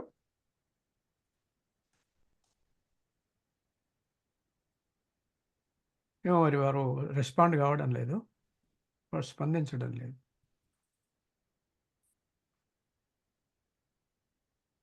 సత్య గారు, మీరేమైనా మాట్లాడతారా? సత్య? నేను శ్రీవల్లి రాధికనండి. నా పేరు మార్చడానికి రాలేదు నాకు. వేరే ఫోన్ నుంచి అటెండ్ అవుతున్నాను. నాకు కూడా ప్రశ్నలు ఏం లేవు. యాక్చువల్ గా గౌరీలక్ష్మి గారు చెప్పినవన్నీ కూడా నాకు తెలిసినవే. గౌరీలక్ష్మి గారు అంటే నాకు అదే, మనం మామూలుగా నిజ జీవితంలో బాల్య స్నేహితులు ఉంటారు. ఇందా చెప్తున్నారు కదా ఆవిడ 90ల నుంచి మొదలెట్టారని. ఆ 90లో నేను కూడా అప్పుడే మొదలెట్టినప్పుడు ఇద్దరం ఒకే బస్సులో రోజు వెళ్ళేవాడు. ఆవిడ హైత్ నగర్ లో బస్సు ఎక్కితే నేను వనస్థలిపురంలో ఎక్కి గంట సేపు ప్రయాణం కబుర్లు చెప్పుకుంటూ వెళ్ళేవాళ్ళం. రచయిత్రులుగా మా ఇద్దరికి 30 ఏళ్ళు అయితే, రచయిత్రులుగా బాల్య స్నేహితులు మేము ఇద్దరం. నిజ జీవితంలో బాల్య స్నేహితులు ఎవరు లేరు నాకు. రచయిత్రులుగా అప్పటి నుంచి ఇప్పటి వరకు ఆ బాల స్నేహం అంటే, నాకు తర్వాత పరిచయమైన సీనియర్ రచయిత్రులు అందరూ కూడా కొంచెం నాకు పేరు వచ్చిన తర్వాత 97లో జరిగిన ఒక సభలో ఎక్కువ మంది పరిచయం అయ్యారు. అప్పటికే ఒక అవార్డు రావడం, అట్లా ఒక అప్పటికే కొంత గుర్తింపు వచ్చి, అవేమీ లేకుండా ఆ గుర్తింపులతో, పురస్కారాలతో, వేటితో సంబంధం లేకుండా మొట్టమొదట పరిచయం అయిన బాల్య స్నేహితురాలు గౌరీలక్ష్మి గారు. ఆ స్నేహం అప్పటి నుంచి ఇప్పటి వరకు అలాగే జరుగుతోంది. కాబట్టి మేము ఎన్నో చర్చించుకుంటూ ఉంటాము. అంటే మనం బాల్య స్నేహితులతో ఎందుకు ఫ్రీగా మాట్లాడగలుగుతాం అంటే, ఏం మాట్లాడుకున్నా ఈ స్నేహం చెడిపోదు అన్న ఒక నమ్మకం ఉంటుంది కాబట్టి, అలాగే మేము రచనల గురించి అలాగే మాట్లాడుకుంటాం ఇప్పటికి. చాలా ఆవిడ రచనలు ఇప్పుడు ఆవిడ రాబోతుందని చెప్పిన నవల కొన్ని ప్రచురణకి వెళ్ళక ముందే కూడా నేను చదివాను. నేను చదివిన తర్వాతే ప్రచురణకెళ్ళినవి కూడా ఉన్నాయి. అట్లా ఎన్నో విషయాలు ప్రచురణకు ముందు, తర్వాత చర్చించుకుంటాము. చాలా సంతోషంగా ఉంది. ఇవాళ మొత్తం ఒకసారి ఆవిడ గురించి అంతా వినడం. ఆవిడకి అభినందనలు చెప్తూ, ఆవిడ కాలమ్స్ నాకు కూడా కథలు ఇష్టం, కాలమ్స్ ఇష్టం. అయితే అంటే భావాలు కొన్ని చోట్ల కలిసినా కలవకపోయినా బాల్య స్నేహంలో ఉండే ఇదొకటి. ఇందాక లలిత గారు చెప్పినట్టు కథల్లో స్పష్టత ఒకటి, క్లుప్తత ఒకటి. చాలా మందిలో మనం అవి 2 కష్టమైన విషయాలు. గౌరిలక్ష్మి గారి కథల్లో కనిపించే విషయాలు. క్లుప్తత, స్పష్టత 2 కూడా ఉండే విషయాలు. అందుకని ఆవిడ కథలు నాకు కూడా ఇష్టం. అంతేనండి. అభినందనలు గౌరిలక్ష్మి గారికి. Thank you. థ్యాంక్ యూ నాన్న. Thank you. ఓకే, ధన్యవాదాలండి రాధిక గారు. తర్వాత వేణుమాధవ్ గారు. వేణుమాధవ్. హలో. హలో సార్ నమస్తే సార్. నమస్తే. నమస్తే. నమస్తే. హలో. మీరేమైనా నేను అడుగుతారా? అడగడం కాదు సార్, మేడం గారు బాగా చెప్పారు, బాగా మాట్లాడారు. ఆవిడ సాహితీ యాత్ర 30 years ఒక 1 hour లో చెప్పేశారు మొత్తం. ఒక 1 hour లో 30 years సాహితీ యాత్రని బాగా కళ్ళ కట్టినట్టు వివరించారు. ఆవిడకి నేను అభిమాని సార్, రైటర్ గానే కాదు, ఆవిడని మనిషిగా కూడా అభిమానిస్తాను. ఎందుకంటే మంచి మనిషి ఆవిడ, మంచి రైటర్, బాగా రాస్తారు, చాలా న్యాచురల్ గా రాస్తారు. మేడం గారు ఏంటంటే సహజంగా ఉంటాయి. మేడం గారి రచనలన్నీ చాలా న్యాచురల్ గా ఉంటాయి. నేను కూడా మేడం గారు పనిచేసిన ఆఫీసులోనే వర్క్ చేస్తున్నాను ఇప్పుడు, ఏపీఐఏసీ అండి.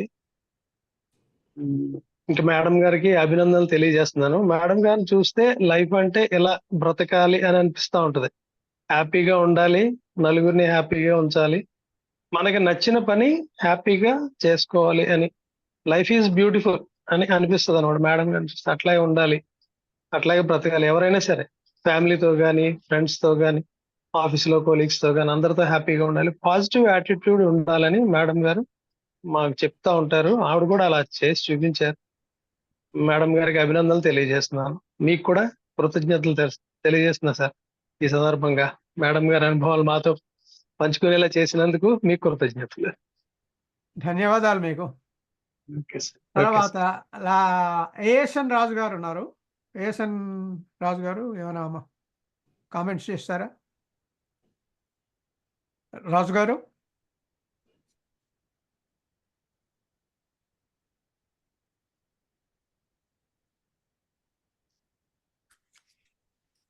రాజు గారు.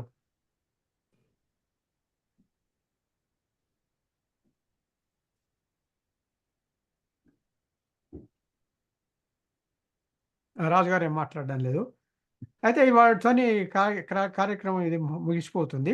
నేను స్వస్తి చెప్పడం నాకు అలవాటు, అంచేత నేను స్వస్తి చెప్తాను. చెప్పిన తర్వాత ఈ కార్యక్రమం ముగుస్తుంది. అయితే నేను గౌరీలక్ష్మి గారు ఒకటి జ్ఞాపకం చేయదలుచుకున్నాను. మీ ప్రసంగాన్ని వ్యాసంగా రాసి నాకు పంపండి. మేము ఒక సంకలనం పబ్లిష్ చేస్తున్నాము, ప్రసంగకర్తల వ్యాసాలు. మీరు రాసి పంపండి నాకు. ఓకే, థ్యాంక్స్ అండి. ఓకే, స్వస్తి చెప్పుకుందామండి. అయితే థ్యాంక్ యూ. స్వస్తి చెప్పుకుందామండి. స్వస్తి ప్రజాభ్యః పరిపాలయంతాం న్యాయేన మార్గేణ మహిం మహిషా గోబ్రాహ్మణేభ్యః శుభమస్తు నిత్యం. లోకాః సమస్తాః సుఖినో భవంతు. రామాయ రామభద్రాయ రామచంద్రాయ వేధసే రఘునాథాయ నాథాయ సీతాయాః పతయే నమః. మంగళం కోసలేంద్రాయ మహనీయ గుణాబ్దయే చక్రవర్తి తనూజాయ సార్వభౌమాయ మంగళం. మంగళాశాసనపరైర్మదాచార్య పురోగమై సర్వైశ్చ పూర్వైరాచార్యై సత్కృతాయాస్తు మంగళం. కాయేన వాచా మనసేంద్రియైర్వా బుద్ధ్యాత్మనా వా ప్రకృతే స్వభావాత్ కరోమి యద్యత్ సకలం పరస్మై నారాయణాయేతి సమర్పయామి. యదక్షరపదభ్రష్టం మాత్రాహీనం చేద్భవేత్ తత్సర్వం క్షమ్యతాం దేవ. శ్రీనారాయణ నమోస్తుతే. సర్వం శ్రీకృష్ణార్పణమస్తు. సర్వం శ్రీకృష్ణార్పణమస్తు. సర్వం శ్రీకృష్ణార్పణమస్తు.